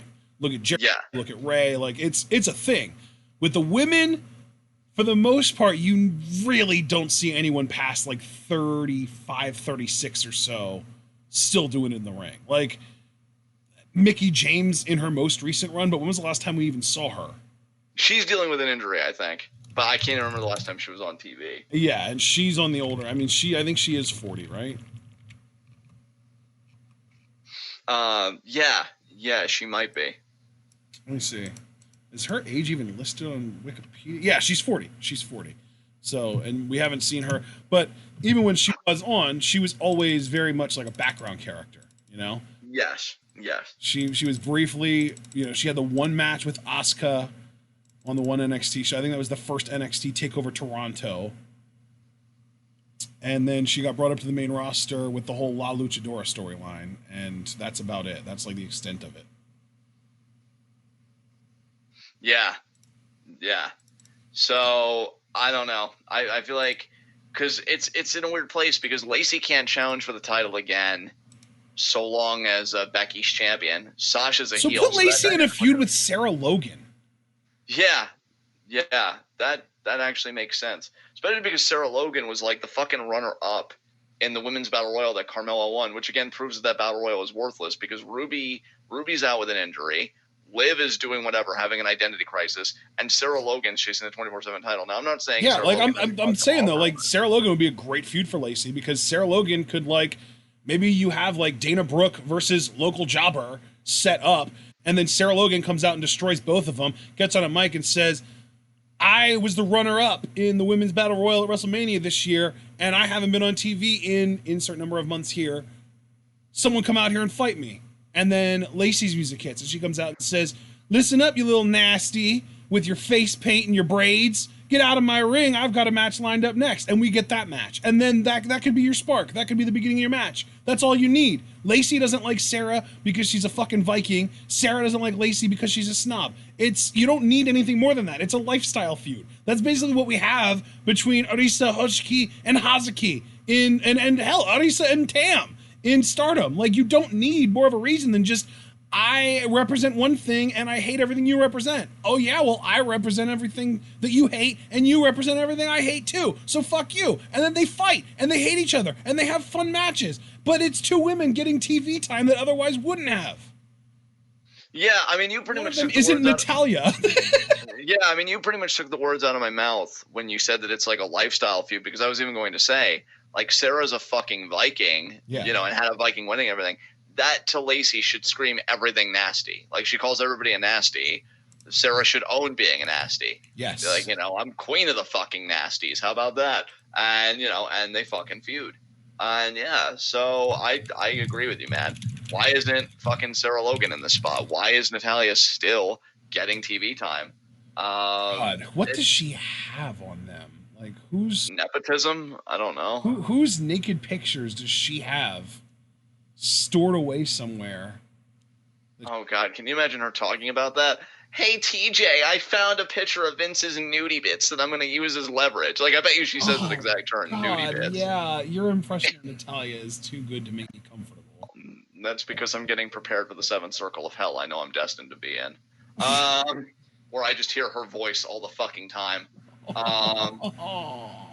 Yeah, it sucks for us, doesn't it? Yeah, I've really got nothing else to say about this. It's a feud that'll probably lead to nothing, and I want so much better for the actual women that have done their time and honed their craft and been really good. I mean, Natalia's done her time, literally. She's been around for over a decade. She's just still garbage at everything. Yeah, quality over quantity, I guess. Yeah, like, how does it feel to know that you literally came up in a family that is practically known for inventing a move, and this fucking random ass, like, third-year wrestler comes in and does a more interesting variation of the move than you've done? Yeah, you should probably retire, honestly. Yeah. From life. Yeah, probably. Yeah. So what came after this? Oh my God. AOP vignette where they were like, oh, you know, we're gonna prove it, and then they left their little dark room and went into the hallway and beat the fuck out of Heath Slater and No Way Jose for no reason, and then went back and they were just like, that's why nobody wants to fight us. Okay, can I just say that was genuinely funny? Like, I'm actually enjoying these AOP vignettes. Like, imagine breaking in the middle of your vignette to go beat the fuck out of somebody, and then you go and sit down. Point proven. Imagine being Heath Slater or No Way Jose, just chilling in the hallway, being like, "Oh, hey man, you get booked for match night? Oh no, of course not. I never get booked for match. Oh yeah, how was catering? Oh yeah, I enjoyed the fried chicken. Oh, geez, wow, what the hell?" And then they just walk away. It's like, wait, why did they just do that? What did we do to deserve this? Heath Slater's just like, wait, man, I got kids. What the hell?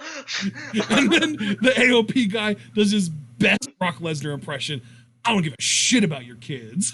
Yeah, but in his native tongue, so that he can't. Yeah, there you go. And then he kicks him in the ribs after he says it, because he's like, I don't understand. Bam! But no, I ain't gonna lie. And it's not even like a scumbag thing, genuinely. Like, I thought that was hilarious. I thought that was clever. Like, how many times have you seen a vignette get broken up, like, in the middle, just so that they could do something in real time, and then go back to their vignette space and, like, finish the thought? I don't know, man. If they look more polished in the ring, and they've cut back on the greenness some, which I'm admittedly not counting on, but hypothetically, if they did, I could see myself being a fan of AOP. Like, I've enjoyed these vignettes. I like the suits. I like not necessarily the mercenary aura, but like the pro fighter aura. Like that, this is just what they do to make money. They even said in the first vignette, this is what we do to make money. This is what we do to feed ourselves and our families. But like in that malevolent way, not in the, oh, I gotta send my daughter to a good college. Man, fuck your college. Like, no, like this is the badass shit that I came for. I like this. I hope I keep liking it. It'd be nice to be a fan of AOP and just have one less act to just dump on and rage about. I want these guys to succeed. It just comes down to how are you guys going to look in the ring. So let's see what happens. Yeah. By the way, the sharpshooter or the scorpion deathlock or the Sasori Gatame was originally done by Ronnie Garvin back in the day. Wow, Ronnie Garvin was an innovative son of a bitch. Between that and the Garvin Stomp, like, wow. Was he the one that did the Garvin Stomp, or was it his brother Jimmy Garvin? I always thought it was Ronnie. Or yeah, that's what I thought anyway. I could be wrong about that though. So let me see. Let me pull up the old innovated. Yeah, you're right. Ron Garvin innovated the Garvin Stomp. There you go. Look at me. I'm just owning face right now. I remembered John's birthday. I remember that. Like, wow, I'm gonna quit while I'm ahead, fam. You can handle the questions from here on out. But what came after this? After that, we had the 5-way match. The elimination match to determine Seth's opponent next week. Nakamura eliminated Ricochet with a Kinshasa. AJ eliminated Nakamura with a phenomenal forearm. Rude eliminated AJ with a glorious DDT, and then Mysterio won, last eliminating Bobby Roode with a 619 frog splash combo. I've already done so many rants seemingly on this video. I'm not going to do another one. I'm just going to keep it succinct. I will only be cool with Ray getting these rubs if Andrade formally retires him at WrestleMania, because they've already put the word retirement out there. And when they did it with Ric Flair and stuff like that, and they did it with Shawn Michaels wagering it against Taker, usually a retirement is around the corner, at least from WWE. Who knows? Ray may still want to work Mexican promotions to make money or whatever. That's his business. But I think Andrade should get that nod at Mania. And I will only be cool with all this build-up and giving Ray all this shit if Andrade gets a distinction, and then you push him afterwards, because him retiring Ray might be the only thing to make up for him not getting the King of the Ring crown, because you can already see how they're using it with Corbin, which I know we'll get to later. But, yeah, like, Andrade has to be the one to retire Ray, and that I am not compromising on for anybody. Fuck that. So, yeah. And by the way, as far as the sharpshooter goes, I know I need to stop harping on this. I just wanted to bring it back. It was popularized in the U.S. by Sting and Ronnie Garvin. It was innovated/invented by Riki Choshu over in Japan. Well, look at that. Thank you for the correction, Javoris. And it was known it was known in Japan as the Sasori Gatame, which is why I said that originally. I just didn't realize that for some reason I had this weird image of my mind of Ronnie Garvin being like a Stan Hansen type figure, where he was just like a foreign ace in Japan, but I guess not. Any thoughts about Ray? TV feud, he's not gonna fucking win the title from Seth, less than a week away from the big Fiend match. Right. Anyway, I guess we can move on to SmackDown exclusive stuff, which is, Ali versus Nakamura happened. Lots of interference with Sammy. Ali ended up running right into a Kinshasa, so Nakamura won. Yeah, I really feel bad for Ali, man. I don't know if that means he's not going to be locking up with Nakamura anytime soon, but I'm just curious who the next big player to step up to Nakamura is going to be. However, I will say I really am starting to warm up to him and Sammy together, because Sammy just puts his fucking back into being a fan for Nakamura, dude. It's actually pretty endearing. So someone needs to tell Sammy to drop the fucking microphone and get him a megaphone, Jimmy Hart style. Yeah, that would be perfect. So yeah, what came after this? Well, we had New Day versus B Team. New Day picks up a pretty dominant win, and then they celebrated with George Kittle in the crowd, which I fucking loved, because George Kittle's a goddamn beast, and I love how much of a wrestling fan he is. Did you appreciate his hip gyrations, or do they need some work? Dude, they were impressive. He was really good. Oh, nice, He nice. clearly knew what he was doing out there. Like, he's done that before. Right. All right. Yeah. So I'm cool with New Day winning. I mean, I definitely think a rematch with the Revival is down the pipe, and that should be great news for all of us who appreciate quality tag team wrestling. So I'm here for it. Awesome. Let's do it. All right. Then we got a backstage segment. Mandy Rose handing out magazines to random stagehands. And then Otis Dozovic shows up and asks for a selfie and grabs a magazine for himself. And Tucker shows up and he's just like, my man. And then he pats him on the shoulder. And then we get Kabuki Warriors versus Fire and Desire, which Kyrie pins Mandy with the insane elbow. Oh, I was so happy about this. Oh my God. Yeah, you are. And so am I. It's like my brain was being massaged with something good that wasn't the Fiend. Yeah, I'm so happy for her. Look, I only advocate this stuff, guys, on a very serious level. If I can be serious for a moment and not squee and do all that stuff, Kyrie is legitimately an amazing wrestler who like plied her craft in Japan, is super fucking likable, has a character that's not hard to understand and has that relatability and universality, and is just so fucking endearing. And, you know, again, could be a top women's babyface, especially a good babyface foil. If you wanted a more traditional babyface like that, once Becky kind of gets, you know, demoted after having her time, because demotions are natural. That's not a bad thing. I want her to be more than the women's tag titles, but everybody needs to start somewhere. So I'm just happy that she got the fucking win and that they're building them back up. And third time has got to be the charm, though. They have got to, if they're really going to face Alexa and Nikki, and this is not me trying to be biased, but seriously, you have had Alexa pin Kyrie twice. And that's bad enough because I'm not an Alexa fan. And this is not going to be a dragging session of Alexa. We got better things to do. But third time needs to be the charm. Kyrie needs to win these titles with Asuka, and they need to have somewhat of a decent run. The closer we get to the Women's Rumble, the more it's looking like the Kyrie isn't even going to win the fucking thing, which disappoints me. I was really hoping they'd build her up, and they would have taken note of every time Kyrie Mania has been used. You know what, dude? I'm not giving up because Kofi got built up in 2 months. So that's true. That's true. I mean, it really, because I'll tell you what, because I fully expect Kabuki Warriors to win the tag titles. I know I've said that before, but I really am a sucker for like third time's the charm. Yeah. Yeah. I just really want it to work out for Kyrie. And if it's not this WrestleMania, which I think would be kind of a waste because it's the pirate theme and fucking hello, pirate, you know, just down the line, give her a big moment, give her a title reign.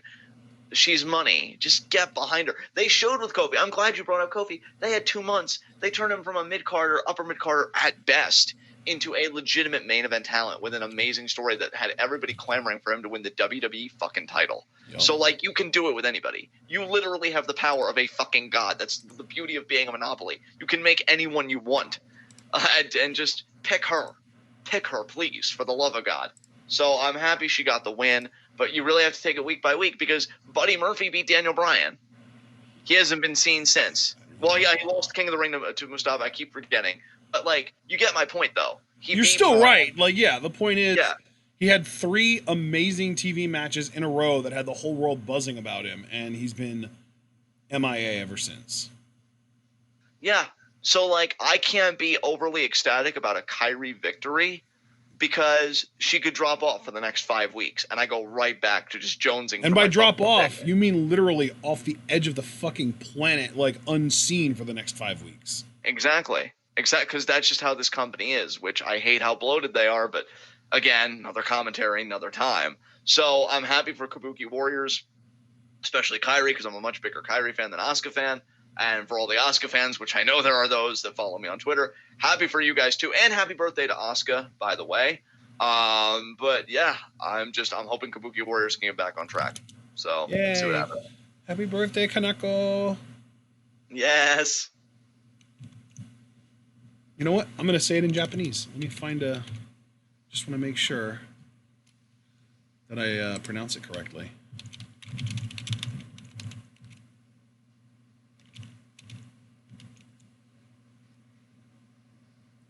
Did I spell her name wrong? Is it Kanako or Kanoko? No, it is Kanako. I was right.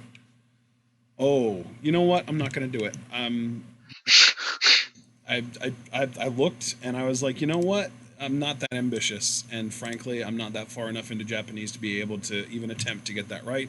I would make myself look like an idiot, and I would probably besmirch the Japanese language. So I'm just not even going to bother.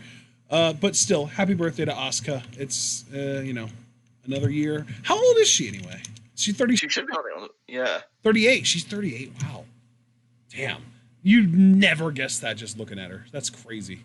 No, you would not. And she still competes at a high level. So, yeah, like, she's the imagine being Natalia and existing in a world where this amazing woman is older than you, and you are just fucking you. And yet you get so much more than she does, and you fucking squander it. So, like... Yeah, because of your complete and utter lack of talent. Yeah. All right, what came after this? Now we've got the Kevin Owens Shane McMahon segment. Kevin talks about how he doesn't want a job back unless Shane is gone, so they're going to have a match. And I thought that it would be at Hell in a Cell, but we just found out today, no, that's next Friday on SmackDown Live. So we're going to be getting Shane McMahon versus Kevin Owens in a match, in a ladder match with law papers hanging over the ring, where if Shane wins, Kevin drops the lawsuit and stays gone. And if Kevin wins, he gets to come back and fire Shane. So it's basically a win-win in the sense that Kevin basically exchanged the lawsuit for the match, basically saying, like, I'm dropping the lawsuit no matter what, as long as you give me this match. But if you win, I'll stay gone. And if I win, you're gone. Yeah. I'm glad that this storyline's coming to an end. I just really feel like Kevin Owens as a babyface has a lot to offer, but I feel like, man, Shane just sucks momentum out of people. Dude, I mean, first Miz and now Kevin. The timing of the WWE's decisions with Kevin Owens is the fucking worst ever, because they tried turning him back to heel earlier on in the year when they really needed a babyface, and now Daniel Bryan is a babyface again.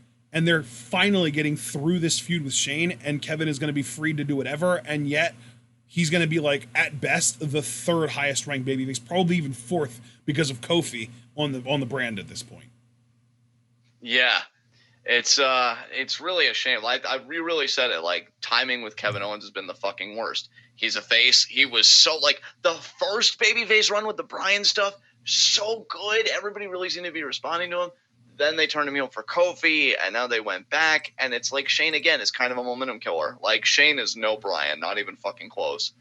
Shane McMahon, Shane McMahon might get my worst wrestler of the year, and he's barely even had any matches. He's had like a couple of maybe like, what, 10, 12 matches at most? Yeah. So clearly something needs to be done about this. And yeah, I'm just kind of over it. I want Kevin to get back to prominence. I honestly wouldn't mind a match with him and Brock Lesnar, truthfully. Like, because if he's calling out people to take away stuff from hardworking talent, who is the easiest target but Brock fucking Lesnar? Yeah. And Kevin, with his size and his ability, especially if he taps into his inner Kevin Steen, just a little bit, could be a really fun pay-per-view match. So, like, yeah, I mean, I don't know if I would be able to buy into Kevin as a legit challenger for Brock, just because, you know, you look at one guy and you look at the other, and, you know, Scott Steiner did the math already with Samoa Joe, but you get the point. Yeah. But I think if he was allowed to kind of play some mind games, maybe even start threatening some package pile drivers, I might be able to get into it. Yeah, there you go. All right, what came after this?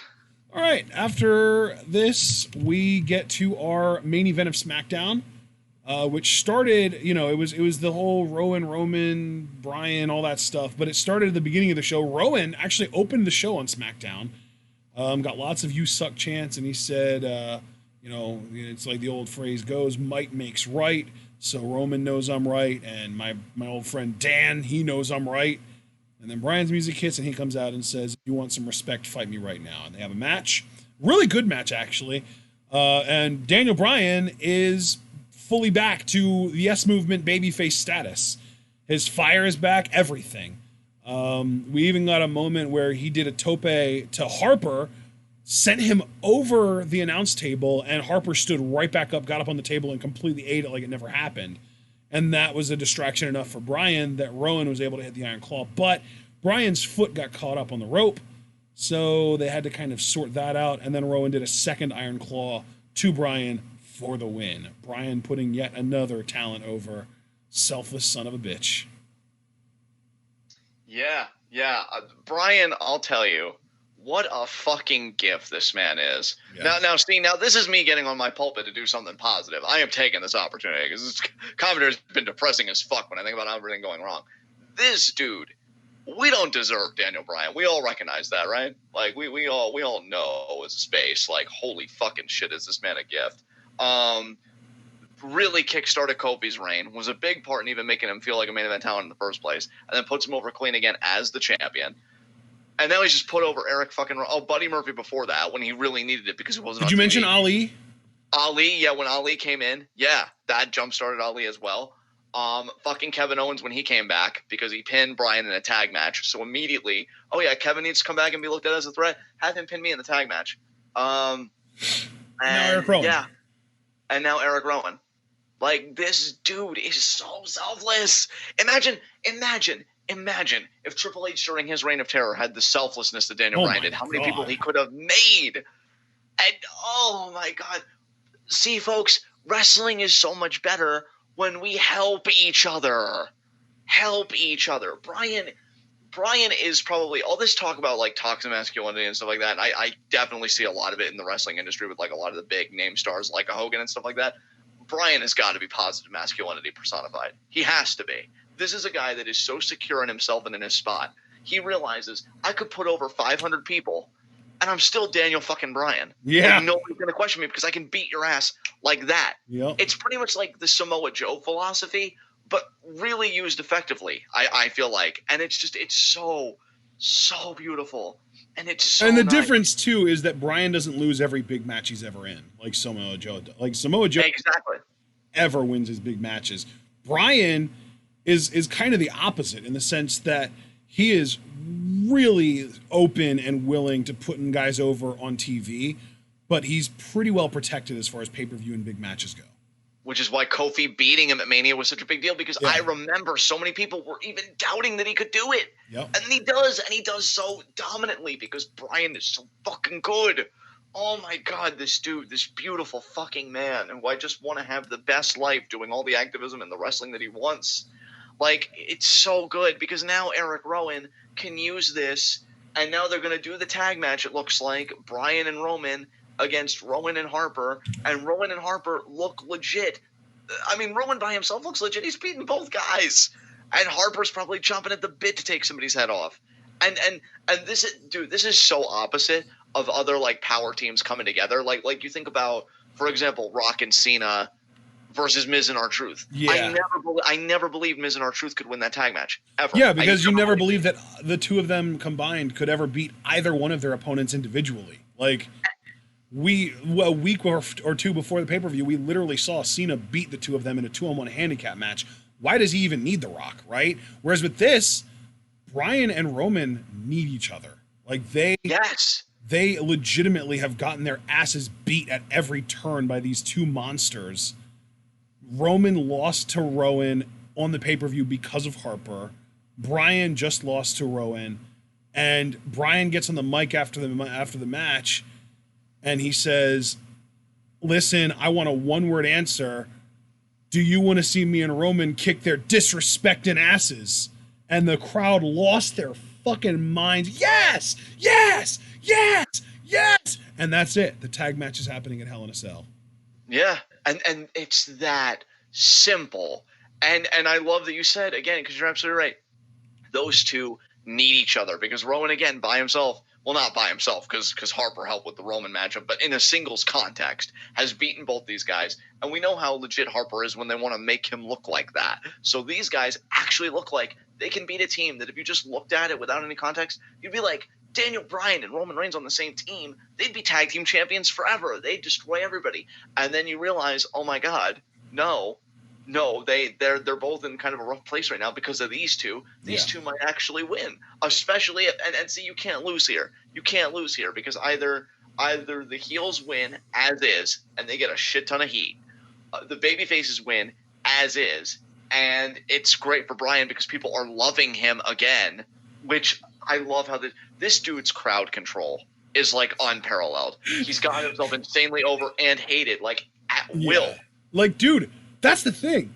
Not even Stone Cold Steve Austin could do that. Stone Cold Steve Austin, when they turned him heel, he couldn't get heat. Like the crowd just refused to boo him. They didn't boo him. They rejected his heel turn. So Stone Cold couldn't even do what Daniel Bryan did. The last dude in the wrestling business that could get as extreme reactions as Bryan on both sides of the coin was Hulk fucking Hogan. Yeah. You realize, forget Hulk Hogan the person, but just looking at what he means as a wrestler to the industry, you realize the rarefied fucking air that Bryan probably likes. I wish Vince would realize it, honestly, because I don't think he appreciates what he has in Bryan.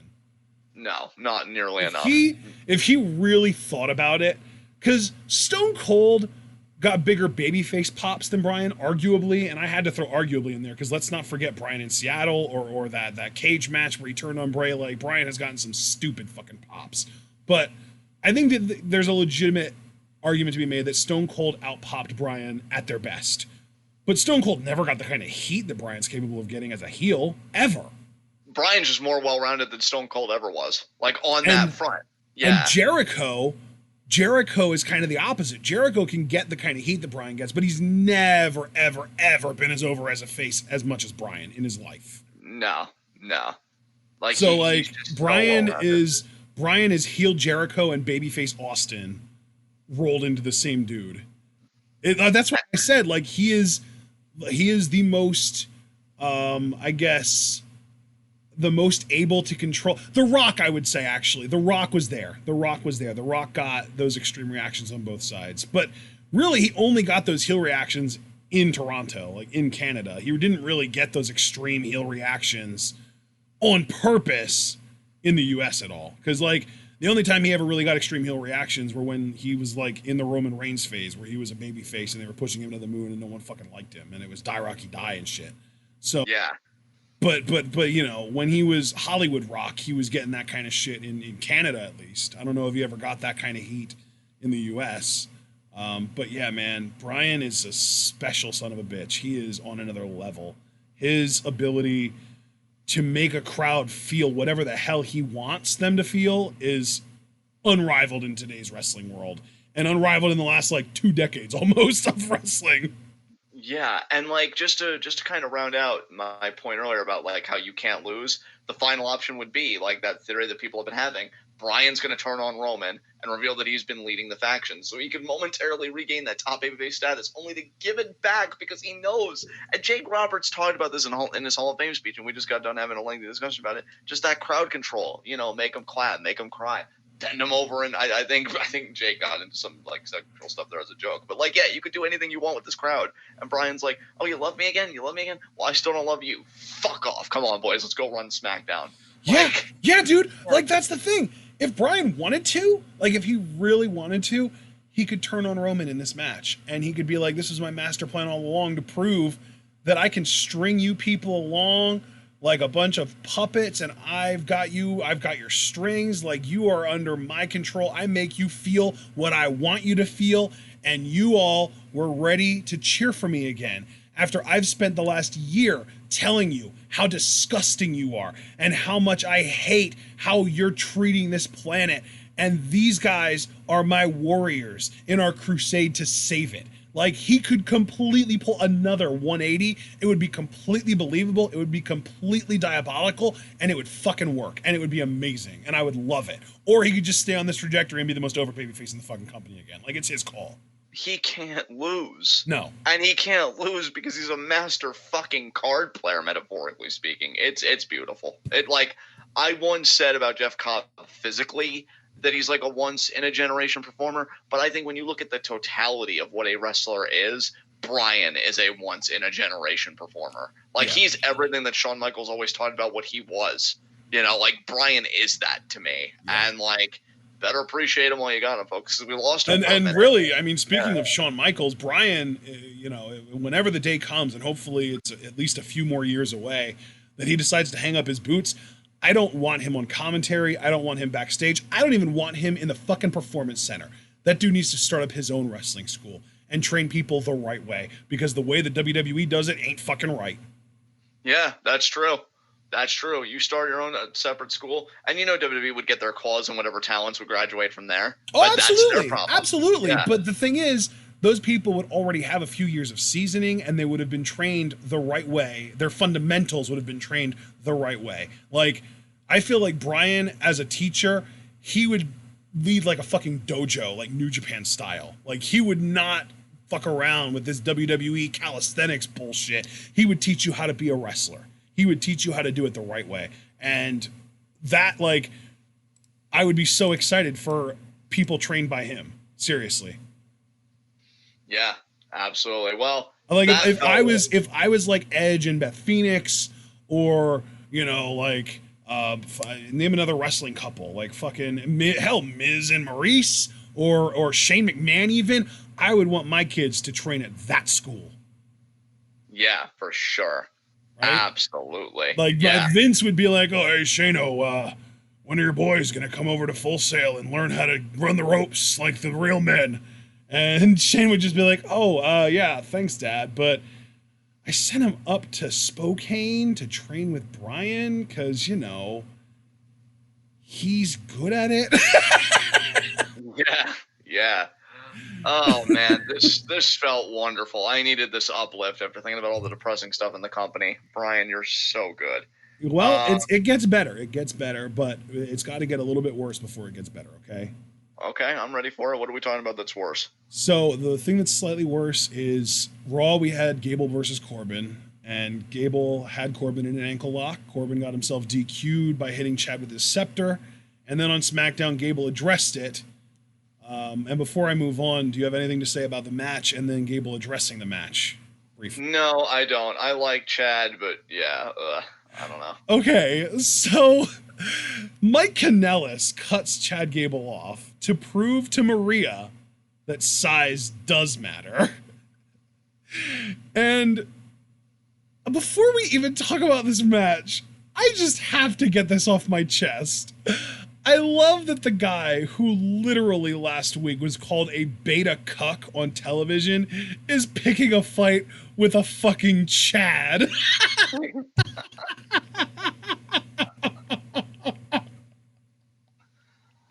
Oh, kill me. I don't want to be on this planet anymore. I'm done. That has to be on purpose, right? It has to be. There's no way that's incidental. Unless it's a beautiful fucking unintentional accident. I don't fucking know. Man.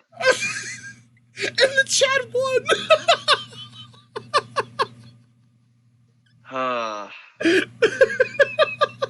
Destroyed him. Yeah, he really did. He worked through him so fucking He hit him with a belly to belly and then a chaos theory and then locked in the ankle lock, and that beta cuck was just tapping out like there was no tomorrow.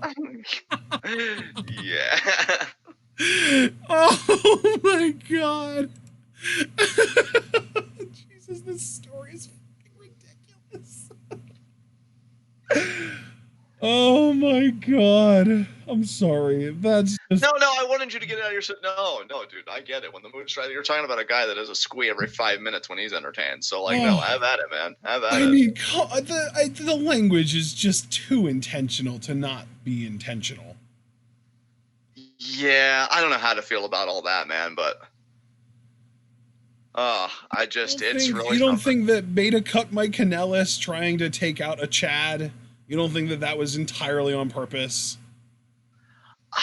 I don't know. SmackDown does have a new writing team. Remember, whoever was the head writer a month or two ago got fired, and we got the switch up. True. I don't know, man. Maybe Corey Graves has a little influence in the writing teams on both shows. Yeah, maybe. Oh my Maybe. God, I'm sorry, but No, it's okay, man. It's okay. no, No, it's good to hear about that. it's just like I don't know. Like it's just funny because last week when the whole beta cuck thing came up, my mom was like, "Oh, what's a beta cuck?" And I literally played ContraPoint's video on incels on our TV so that she could learn her a thing or two. And of course, the concept of Chads got brought up. And then this week, Mike Atellis picks a fight with a Chad, with a dude whose literal name is Chad. I just feel like I'm tentative to give WWE that kind of credit for being that well thought out. And if they are, here's the thing: if they are, you wasted on this. I was gonna say it's more like a wink to the people who know. Like their audience is primarily 50 plus people that don't know. I feel like that if it was intentional, it was more of just like a wink to the younger people who understand where they're getting at. Yeah. Like yeah. old people can just be like, "Oh, this guy, he's a loser. I don't like him. I want him to lose." And then Chad beats him and they're like, "Oh yeah, he won." Younger people who are more familiar with the terminology can be like, "Oh my God, it's someone that they called a beta cuck having a problem and picking a fight with someone named Chad." It's too perfect. Yeah. All right, man. What came after this? Post match, Elias came on and he quoted Randy Newman, "Short people got no reason to live." He threw a bunch of short jokes at Chad, who's just literally everyone's character when they feud with him now. Oh, it's really uninspired, but yeah. I mean, It was I nice love to see Elias, Elias for the first time in like a month. Yeah, because I know he's Ankle legitimately problem. It's a good feud too because he had that ankle problem that caused him to drop out of the King of the Ring completely, and then he would have been in a match with Chad, and that's what led to the whole Chad versus Shane shit. So it's actually cool to see Elias picking business right up where he left off, and we're not just dropping this storyline forgetting it ever existed, because Elias, wasn't he also the first one to start picking on Chad for his height? I'm pretty sure he was. I think so, yeah. So this is like an actual full story or full circle story that I can get behind. I can get behind this. And we say it's uninspired, but it's only uninspired because everyone's been doing it. But who started it? Elias was the first one to start picking on Chad because of his height. So it's not like he is, copying everyone else. He was the OG. Everyone else was copying him, and he just comes back after it's already been done to death. But he was the one that started it, so I can't be mad at him or the writing for him even. Yeah, that's a fair point, man. That's a fair point. And, once this circle is like fully closed and the story is finished, I guess Chad will resume things with Corbin. But you know what? Honestly, it's just good to see Gable on TV. Honestly, Like how long have we been saying how talented this dude is, and he deserves an opportunity? Like I really don't want to be one of those fans that's griping about the opportunity he's got. I just wish that his perception was like, it's not that you can't do comedy with him. They did comedy with Kurt all the time, but let's also acknowledge that this dude's like an Olympian and legit as hell, which I guess, to be fair to them, though, they do in the ring because he wins, or at least looks very competitive even in defeat. So, you know what? I'm good with it. There are more important things to bitch about. I ain't going to waste time on this. Yeah. All right, then we get to the women's angles. Sasha Banks versus Nikki Cross happened on Raw. Sasha was very much playing the cowardly heel, which I hate. That said, though, it was a good match. There was a point where Nikki had Sasha beat with the Purge, but Bayley distracted the ref. Alexa took Bayley out, and then Sasha, because of the big distraction and the hullabaloo, was able to lock Nikki Cross in the bank statement and pick up the win. So that was pretty cool. Yeah, very, very solid matchup. Sasha continues to build momentum. I'm so happy for her. It's amazing. Yep. Then on SmackDown, we had Carmella and Charlotte versus Bayley and Sasha. Bayley ended up getting physical with Carmella after a bit of hesitation on the outside. Sasha did end up tapping Carmella out to the bank statement. So Sasha got 2 submission victories this week, really building up that momentum. And then they were trying to double team Charlotte, but Becky came out for the save.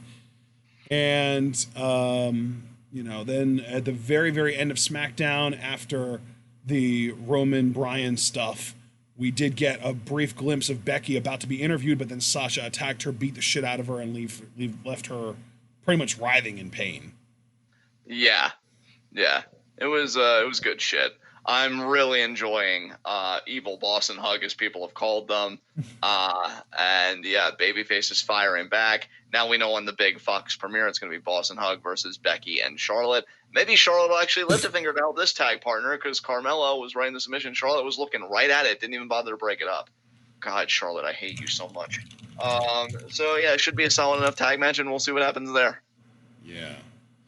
Boston Hug. Fuck that. Bailey ain't hugging anymore. More like Boston Smug with her trolling ass.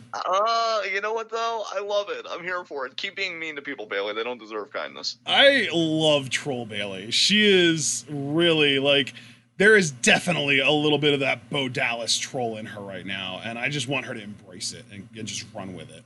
Oh, bro. Absolutely. Completely agree with you. Boston Smug connection. I'm rolling with that until someone comes up with something better. Hell yeah, you own that shit. Evil Boston Hug sure as hell ain't better than Boston Smug. I love that. All right, what came after this? All right, up next we had our kind of our big angle that I wanted to kind of be the last thing that we talked about. Seth Rollins opened Raw to promote his match with The Fiend at Hell in a Cell.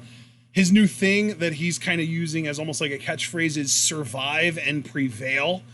He's saying he did that against Brock, he did it against Braun, and then he's going to do it against The Fiend. At which point Braun does come out and says, unlike your opponent at Hell in a Cell, I don't run around here pretending to be Mr. Rogers playing psycho games with puppets. Yeah. Oh, man. I loved that line. I specifically quoted that line because I'm just like, Braun speaking in sound bites is exactly where I parked my car. Yes. They get into it a little bit, and yeah, we get a rematch set up. Yeah, because apparently last week Braun feels like Seth said that he's glad Braun doesn't get another title shot anytime soon, when in reality Seth just said he didn't want to have to fight Braun again. But now he kind of does. So yeah, that's where they get to the match. But we did have a Firefly Funhouse in the meantime, where Bray had Kane's picture up. And I thought this was interesting because it was different. Because, you know, the guys like Foley and Angle and all those guys, they had their eyes crossed out with X's and then little devil horns. Kane, though, his eyes were completely blacked out. He had like a pyramid with the eye, like what you see on dollars, on his forehead. And Bray drew fangs on his mouth. So it looked like he was like a vampire or something. I don't know what they were going for here, but it was very different than any of the other illustrations on any of the other photos. And I'm wondering if there's a message there that we're overlooking. Maybe, or maybe the message is that there is no message. You know, maybe Bray kind of sees like everybody digging for Easter eggs and symbolism and all this stuff in these Firefly Funhouses. So why not just like fuck around? I'm not saying that is what he's doing. I'm just saying there are so many ways to interpret Firefly. Oh, yeah, absolutely. I'm not overlooking the possibility of it being a red herring for sure. Yeah, absolutely. But, you know, if it's not a red herring, if it is meaningful, I would love to know what people have found. I'm going to have to look that up later. But then he does add a picture frame to his wall with literally nothing in it. It's just like a complete blackness. And then we see Huskus and Ramblin' Rabbit tugging, over a Seth Rollins figurine. And Bray tries to tell them the downside of loving too much, talking about how it opens yourself up to getting hurt and stuff. And then he's like, but you can still share, and he tears the figurine in half and hands a half to each of them. So that was fun and not dark or disturbing at all. I loved it. I love everything about it every fucking week. Yeah, it's beautiful. It's the light of my life wrestling wise. It's just amazing. Kyrie's starting to regain that role now that she's actually being featured, but before that, yeah, I mean, this was carrying me, and it still is for a good part. Well, then we get to our main event, which is Seth versus Braun, and Braun kind of destroyed Seth here. But he hit him with a running power slam on the outside of the ring, and then he got him back in the ring and started to look like he was going to go for another running power slam, but then the lights went out, and that was when the Fiend showed up. And I'll let you take it from here, bud. Oh, God, this is so fucking good. Okay, so Braun dominated, like you said, lights go out. You can even hear Braun say, "Where are you?" And lights come back. Fiend's already got him in the mandible claw. And I want to thank Tyler Packer on Twitter for pointing this out to me, because I heard the one thing. I didn't hear the other. And, of course, I watched this 50 times, as you all know. So watching it, Braun's like obviously being bigger and more dominant. It's going to take more of a mandible claw, more time in it, stuff like that to get him down. But you hear Bray say at one point, just Rollins, almost as if he's telling the Fiend, like, don't hurt Braun. I want you to only hurt Seth Rollins. He's the objective. So then Braun goes down the first time, and then like even before he releases the claw, you can hear him say why through the mask. Why? You know, just asking like, why is this happening? Why are you hurting Braun? Because he remembers their time together in the Lion family. Like Braun, I think legitimately, like non-kayfabe, is one of, if not his best friend in the company. So it's tearing him apart to do this. Then Braun is down, and Seth's just looking like, what the fuck? And, you know, he's in the corner. Fiend goes over to him. Seth screams. I know. I saw he was literally grabbing the ropes screaming. Like, ah! Thank you, TDE, for the gif of Seth screaming, because it made my fucking year. I mean, gifs are nice and all, but let's get that shit with audio, please. Yeah. I think I've watched it as many times as I have just to hear that scream. And look, let me just take this time, because I've interacted with many wonderful people on Twitter, and while I'm shouting people out, Nadia is another one, and she pointed out, like, all these people that are, like, you know, criticizing Seth and this and that for selling the fear of the Fiend. Like, what do you want him to do? The Fiend should be scary. And I do agree with her. It might be a bit much at times, but, like, at least he's showing real fear. He's showing more fear than the announcers who announced that he's shown up. So, like, I'm not going to drag Seth for it. It makes for some great content, you know? Like, I loved it. And he's just frozen in fear because the Fiend literally shows his back to Seth staring at Braun. And he doesn't do a curb stomp. He doesn't run away, which is something I saw Javaris noted on Twitter. But I would argue, Javaris, again, that he was paralyzed by his own fear. And then Braun starts to recover. And it looks like he's going to go and pick Fiend up for a power slam, but Fiend just pounces on him back in the claw. And again, he's screaming, why? And he starts laughing. Like, it's broken him that he hurt somebody this close to him. And yeah, I was going to say, I don't think that he was trying to, like, God, how do I explain this? I don't think that Bray Wyatt and The Fiend are necessarily separate entities where Bray can, like, influence The Fiend but isn't in complete control. I think he was saying why to Braun. Like, why would you try and stop me from getting what I want? Why are you, you know, trying to hurt Seth when he's supposed to be mine? You know, like, those are the whys that I'm interpreting. Yeah, I can understand the interpretation. I think the only thing that it kind of comes up against some stuff is, again, before that, the first thing he said was just Rollins. Almost like he was trying to talk himself out of attacking Braun because Seth is the objective. So, Are we sure that he said just? Yeah, I feel like it was. All the times I rewatched it, yeah, I'm pretty confident. I mean, obviously, through that mask, I can't say anything with 100% certainty, but I was pretty confident that's what he said. Is there no way he said maybe, like, it's Rollins or something like that? No, I don't think so, man. I don't think so. But again, though, that's Save Rollins or anything like that. No, I really don't think so. I think it was just Rollins. I mean, I don't know if anybody in the chat has any of their interpretations. I'd love to hear it, because that's the beauty of the gimmick, though. Is like, I can see where you're coming from. I just disagree because of the thing that he said before that. And yeah, like, I did a huge thread on my Twitter that you guys can check out about the Fiend and mental health and kind of my interpretation of this whole gimmick. I don't want to go through it here because I already did a big thread on Twitter, so you guys can go and you can read that. But yeah, like, I love this. I think it is so good. And again, I have to say, because I can tear WWE down all day when they do something wrong, but I got to make sure to praise them just as hard when they do something right. I am still loving the fucking camera work for these segments. That shot that they got of the Fiend almost looking like a spider in that pose, just staring at Braun's, like, prone body sprawled on the canvas, while Seth is just looking like, oh God, I just pooped. You know, like, it's amazing. It's fucking amazing. That's like, exactly what he looked like. He legitimately looked like he evacuated his bowels in that moment. Yeah, like, the camera work is just breathtaking. The Fiend's aesthetic is great, and if you handle it right, is just gonna reach that iconic status. Yeah. Seth, again, whatever you think of, like, how he sells the fear, at least he's showing fear, period. So I'm not even gonna go that hard in him on it, because that's how people should feel. And I appreciate Seth for assuming that responsibility, knowing that this is probably going to happen because we live in a horrible internet age. So yeah, I'm enjoying it. I think Hell in a Cell is going to be a great matchup. I'm still super fucking worried about the finish, especially because on Twitter, And that's another thing, too. I want to point out the fucking tweets. Hold on a second here. He said, at first, forgive us, Braun. This will all make sense in the end. I'm losing control of it. I'm sorry. So sorry. And then he replied to Braun. Let me find the reply. Let's see. Because Braun said, let me scroll up. Oh, my old friend, you don't know what you've started. I'm not the same boy you found all those years ago. To which Bray replied to him, neither am I. Stay away, please. So okay, well that definitely lends credence to their two different entities, and Bray only has a modicum of control over the Fiend theory. Right. Which is why it almost seemed like he was pleading with him, like, just Rollins, please don't make me do this. And why am I doing this? Which, again, kind of my interpretation of all of that on my Twitter. Check it out, guys, if you haven't. I feel like I tagged all the relevant parties, like, in that fucking chat. So did you tag me? I don't think you tagged me. I'm curious. I usually, you can go and find it. I normally don't tag you when I tag a lot of other people because I know you hate, like, mass notifications. So yeah, I thought that's you true. probably. I appreciate the thoughtfulness. I thought you'd probably stumble on it on your own time because you usually see my stuff when I go on thread mode, so I didn't even know. But yeah, I didn't want to, like, cram your notifications. Thank you. But yeah, no, of course, man. But yeah, I mean, I guess just to give the gist, I look at the Fiend and just bare bones of the thread.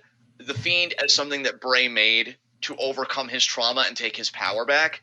But I think a lot of times what you see in mental health communities, what people think is taking their power back is just the abused becoming the abuser, or it's just a toxic coping mechanism. Yeah. And that's what the Fiend is right now for Bray. It's a toxic coping mechanism. And here's the thing, too, that I love about my thread. I did answer what I think the heel glove is for.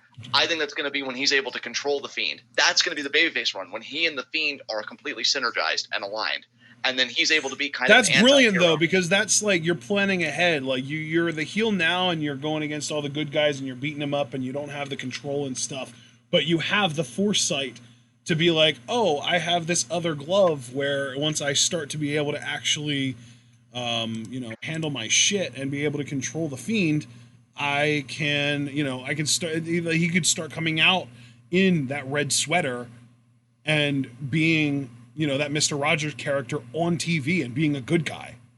Yeah, that's one route you could go. I saw more the face turn, and again, I explained this in my thread, as Bray coming to terms with that trauma and the coping mechanism he made, being able to control it and use it for good, and then he uses the hurt glove on bad guys, but maybe he extends the heel glove to help a babyface up to their feet or something. And like this symbolic moment, like take my heel hand and let me heal you and let me heal the universe and ward off this bad shit. And yeah,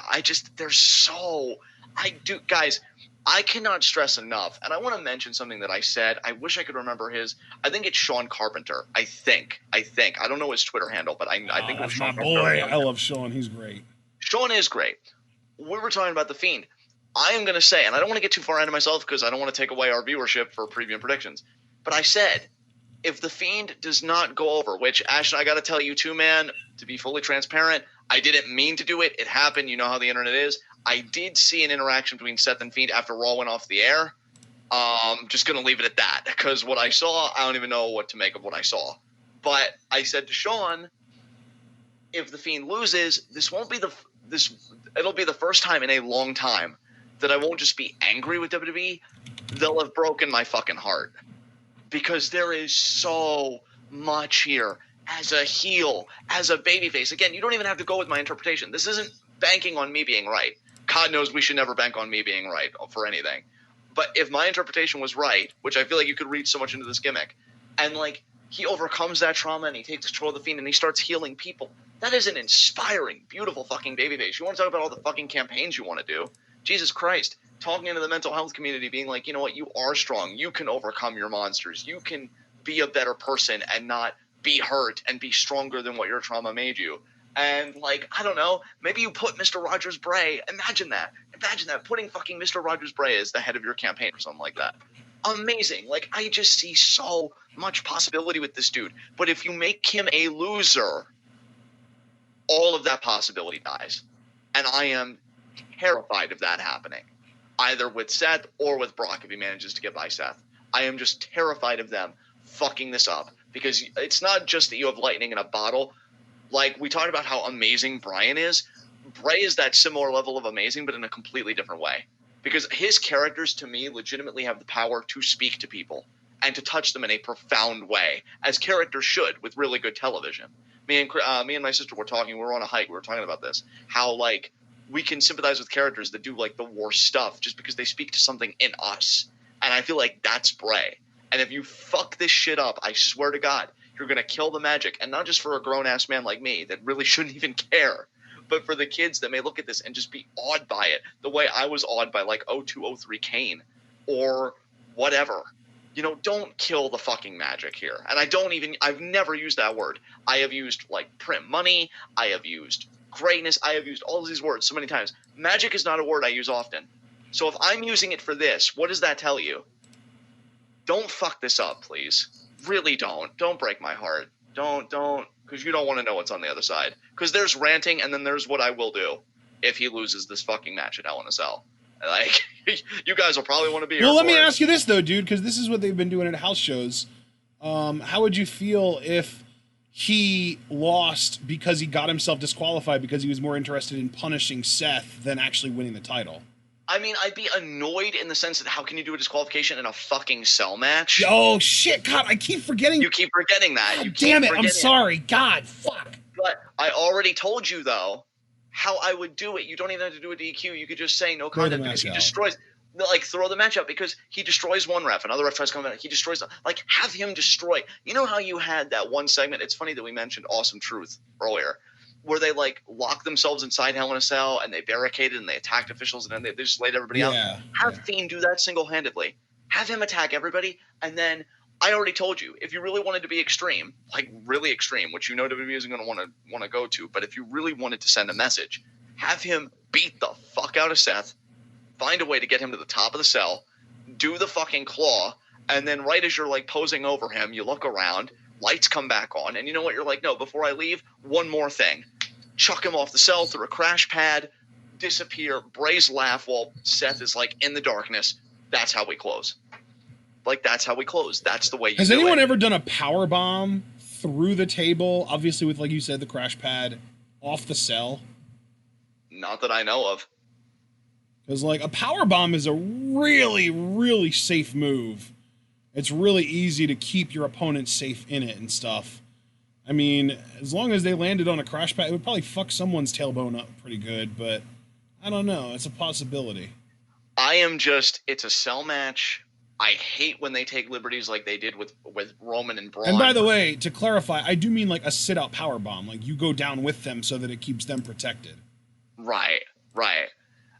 Yeah, I hate when they took a liberty with the match like they did with Braun and Roman last year, with Brock coming in. Just have, like, you made the match, and see, this is another thing. No, because you gave me the pulpit earlier. This is the consequence, because you know I'm going to talk about Fiend more than anything else going on right now. Yeah, man, absolutely. That's why I saved it for last, because I know that you care about it more than anything. Like, take fucking responsibility for your booking, please. You made this match. So, like, when you make this match, and not only that, you advertise it in advance. Like, that, dude, how often do they do that? Come on now. Never. Because the center even came out and said, oh, the Fiend challenges either Seth or Braun Strowman. Take responsibility for this. You did it. Now, this is me making an assumption in good faith, but I'm assuming you did it because you know what you have in the Fiend. You're looking at the YouTube numbers. You're looking at everything. You're seeing that he's doing good business for you right now. Yeah. I'm really, because I feel like I'm going to snap if they do this. Like, I have never been more I was going to say, like, to me, there is one result at Hell in a Cell that is completely unacceptable, and that is Seth winning by actually beating the Fiend. That is, to me, the only result that is absolutely unacceptable. You know, if you do a fuck finish, if you want to have, you know, Braun come out and help Seth somehow, and even then I would be fucking angry. Well, yeah, see, dude, I gotta, you know, like, I see what you're saying, man, but again, that goes back to my other point of anger. If you do a fuck finish, take responsibility for what you fucking book and promote. You did this because you knew people would be excited to see the Fiend dominate against the Universal Champion. If that's not what you're offering up, and that certainly looks like what you're offering up based on how you're telling this story right now, why the fuck did you waste all of our time? Because I would have rather just Seth continue. I mean, dude, that's the King of the Ring all over again. It is. It really is. Like, why do you keep wasting our time when you do this amazing stuff? You built up King of the Ring. You did all that. Again, I don't want to go hard on Corbin. You made your bed. You lie in it. That's your fucking problem now. Fiend, though, I take a bit more personally because of how this gimmick has resonated with me, the magic it's created for me. I've rewatched every Fiend segment, every one, multiple times. Like, do not do this to me and to all the other fans. Do not, because again. Yeah, I was going to say, Kirby Freeman raises an interesting point. How would you feel if they had Rey Mysterio beat Seth Rollins on Monday for the title, so that would make the title the match at Hell in a Cell non-title, so that Fiend could win without having to lose to Lesnar at Survivor Series? I'd be cool with that. I mean, the Universal title's already cursed. Right? Like, it's never really been able to get off the ground. What's it going to hurt for Rey to win it? Fiend wins so that he stays away from the title, which many people feel like the gimmick doesn't even jibe with the championship anyway. God. Rey gets destroyed by Brock. Of all the times that WWE could just flip a coin and be like, you know what? Fuck it. We're going to do something nobody thought was coming. Rey winning the title and then losing it to Andrade is what I'm here for. Yeah. Yeah, I mean, honestly, dude, Rey winning the fucking championship, because here's the thing. This is where I am. I'm a fucking kid with this gimmick, right? So I'm not thinking about, oh, what does the gimmick represent? Like in that way. Put the fucking title on him. I love it. I am a mark. I love championships. I always have. I am a fucking mark. Full stop. So, put the fucking title on him. I don't care. Though? I wish we were. Sometimes the company makes it fucking hard. But yeah, put the fucking title on him. I'd squee probably for 5 minutes straight, which would make for some very interesting audio, but that's beside the point. You're talking about the Fiend now, right? Yeah, the Fiend winning. Yeah, put the fucking title on him. If you want to avoid that and just have him be like, no, he has bigger purposes than titles, give it to Rey. I don't care. I really don't give a fuck, Vince.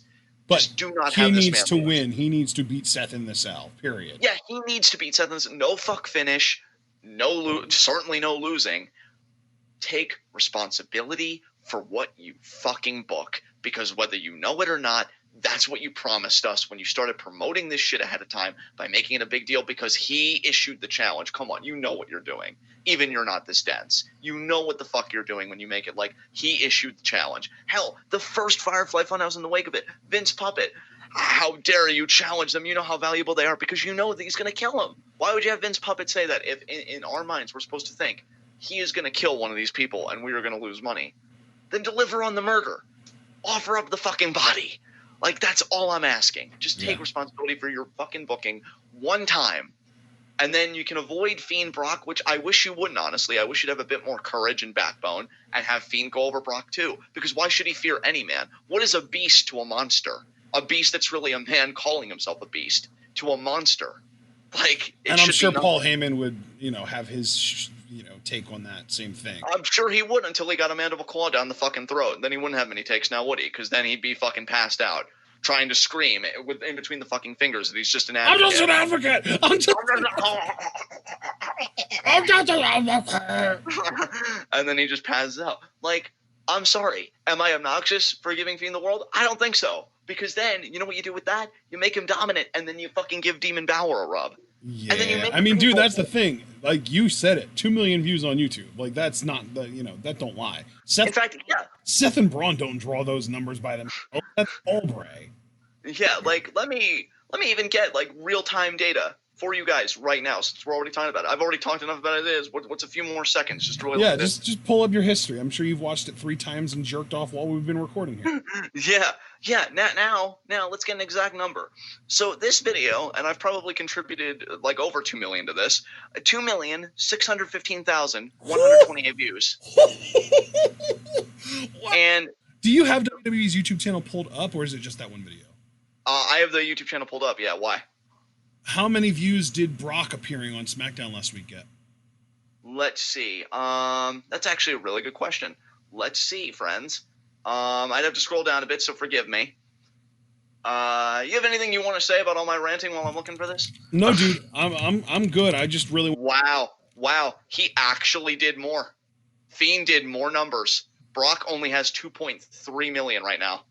Wow, and Fiend is more recent, which means also that it's had less time to accumulate views. Yeah, you guys have to understand. The Brock video of him assaulting Kofi was September 17th. This was September 23rd. Brock has had 6 days and counting, and now it's 27th officially today.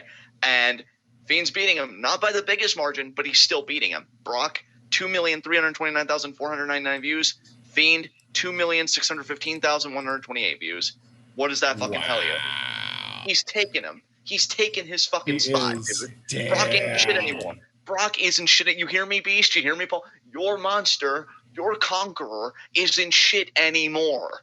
Because the fucking guy that was a jobber to the fucking stars reinvented himself with something that's so fucking cool. He was literally my jobber of the year in like 2017, I think.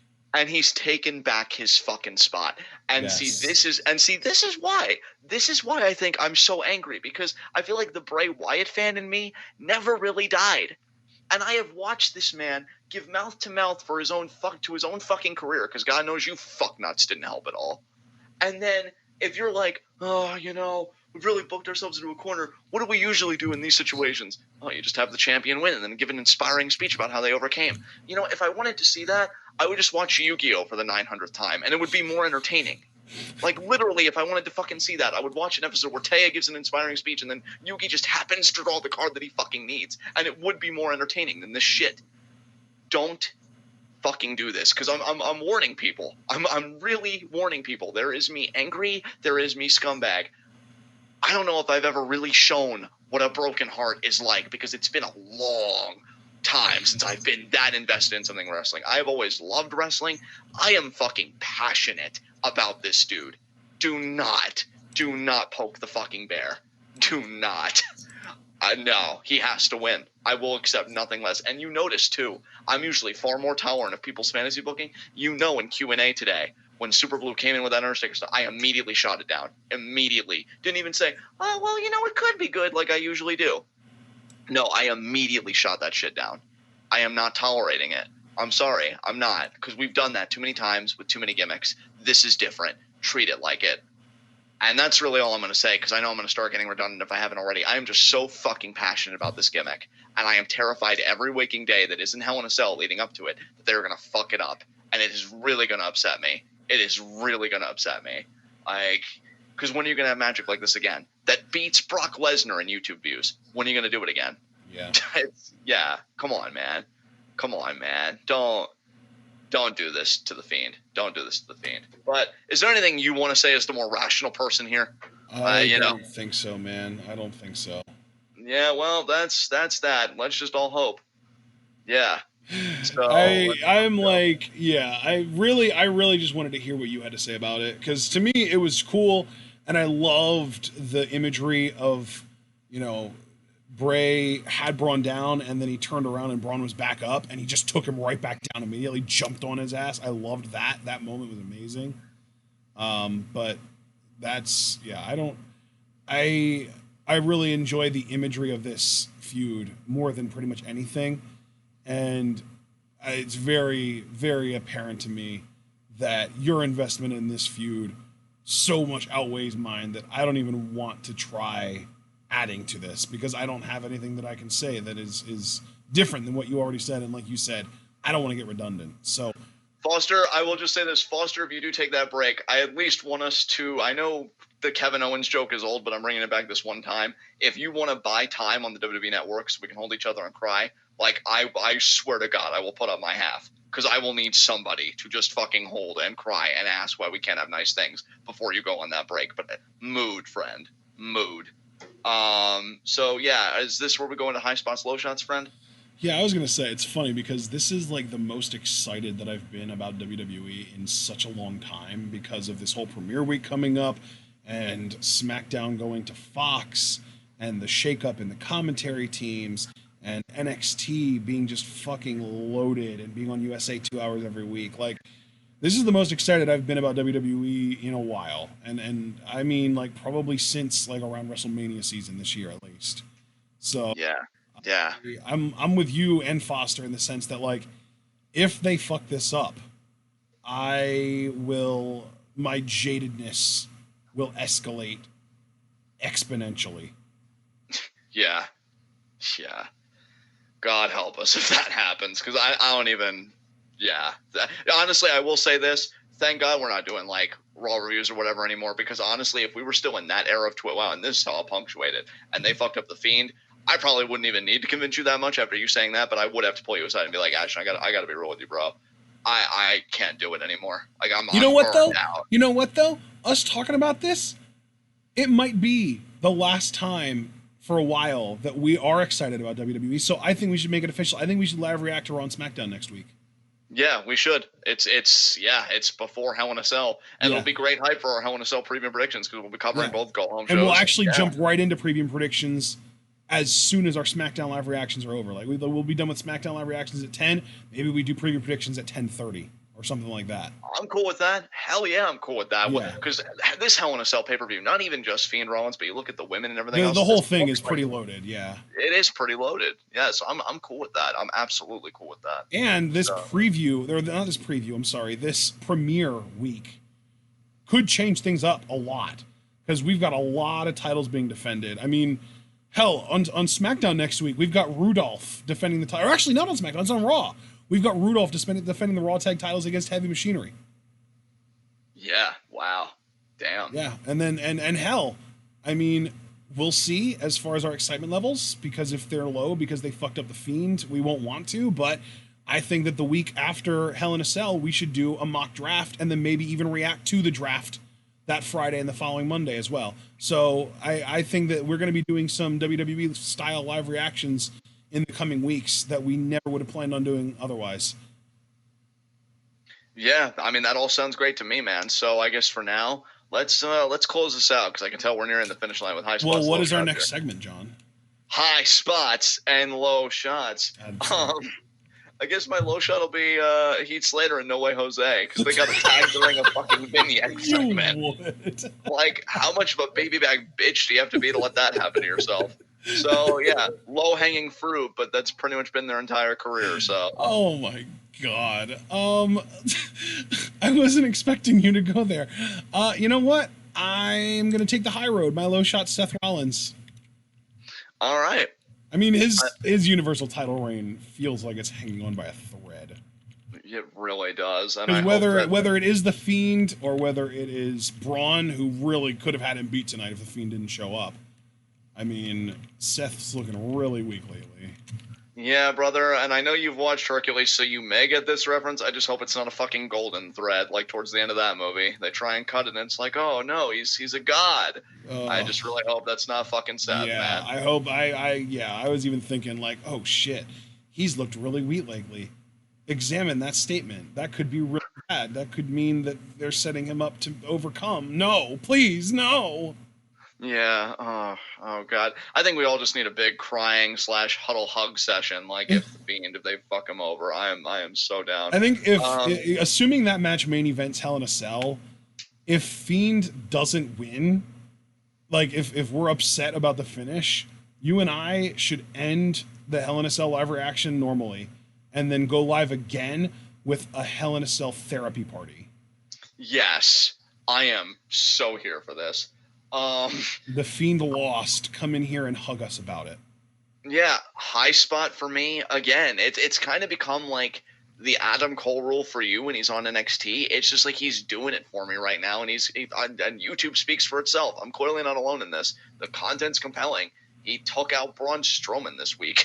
Like everything he says he's gonna do, he's done, and he's done it looking like a fucking badass. So God, you saying those words about Bray Wyatt blows my mind. Yeah. Because how much were we talking about all the time, saying like, oh, he's this character who talks a big game but can never back it up. Holy shit, he's backing it up now. Exactly. Yes. He's doing all the things he couldn't do before, which is why he made the Fiend, or he found the Fiend, whatever language you want to do, in the first place. Yeah. And he's my high spot. Like I cannot tell you how good it is to love this man again and to sport his fucking mind, which is, oh my God. Yeah, high spot. He is, again, when Kyrie isn't in a heavy program, which he still isn't, he is holding down the fort for me right now until they get their shit together with Kyrie, or I should say, if they get their shit together with Kyrie. He's incredible. Absolutely incredible. So who's your high spot? Matt Riddle, baby. He won championship. He's got his title match next week. I'm looking forward to it. All right. Well, guys, with that said, man, we went hard on this. Almost 3 hours. Yeah, this is our second longest commentary of the day. I really thought that would have been Q&A, but we breezed through that. So yeah, guys, This has been Catch Up Commentary. This has been TWitWoW, the best. Oh, by the way, dude, this is actually our longest commentary of the day. Stardom, we only went 2.5 hours. You can. Wow. All right. What were you gonna say there? You can what? I don't know.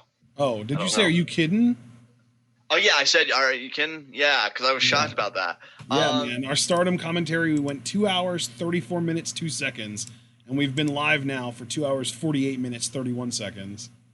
Oh, nice. All right, let me do this over since here we go. Let's do. All right, let's go. Hype it up. Let's do this. TWitWoW, the best, and I'm only doing quiet because it's really late where I am. Wrestling podcast made for wrestling fans by wrestling fans on the web today. I'm the voice of a generation, John. That's my co-ordinating commentary, Ashton. Guys, be sure to like the video if you haven't already. As you file out, we greatly appreciate it. We have 9 people watching and only 4 likes, and the more likes you leave, more likely we are to be on the top search result for YouTube for, I don't know, I guess this would be like a wrestling recap kind of thing. We do it better than everybody else. I've seen other videos. We do it better. So be sure to leave a like. Help us out. Defy the algorithm. Click the bell icon for notifications. Subscribe already if you haven't. And yeah, guys, I'm really grateful to all of you that showed up for all 3 commentaries, especially. You're like fucking top tier, fucking legends over here. And people that just tuned in for what they wanted to hear, you're amazing too. And I thank you so much for it. And we will see you tomorrow at 8, or excuse me, 7. We will see you tomorrow at 7 for, what's the New Japan show we're covering? Fighting Spirit Unleashed. Fighting Spirit Unleashed. Well, we'll be sure to unleash our fighting spirit as we cover New Japan tomorrow at 7 p.m. And, of course, Ashton likes to detail the rest of the week. So I'm going to – actually, no, I do that because it's all my outro. So then Saturday, it's 7 p.m. again.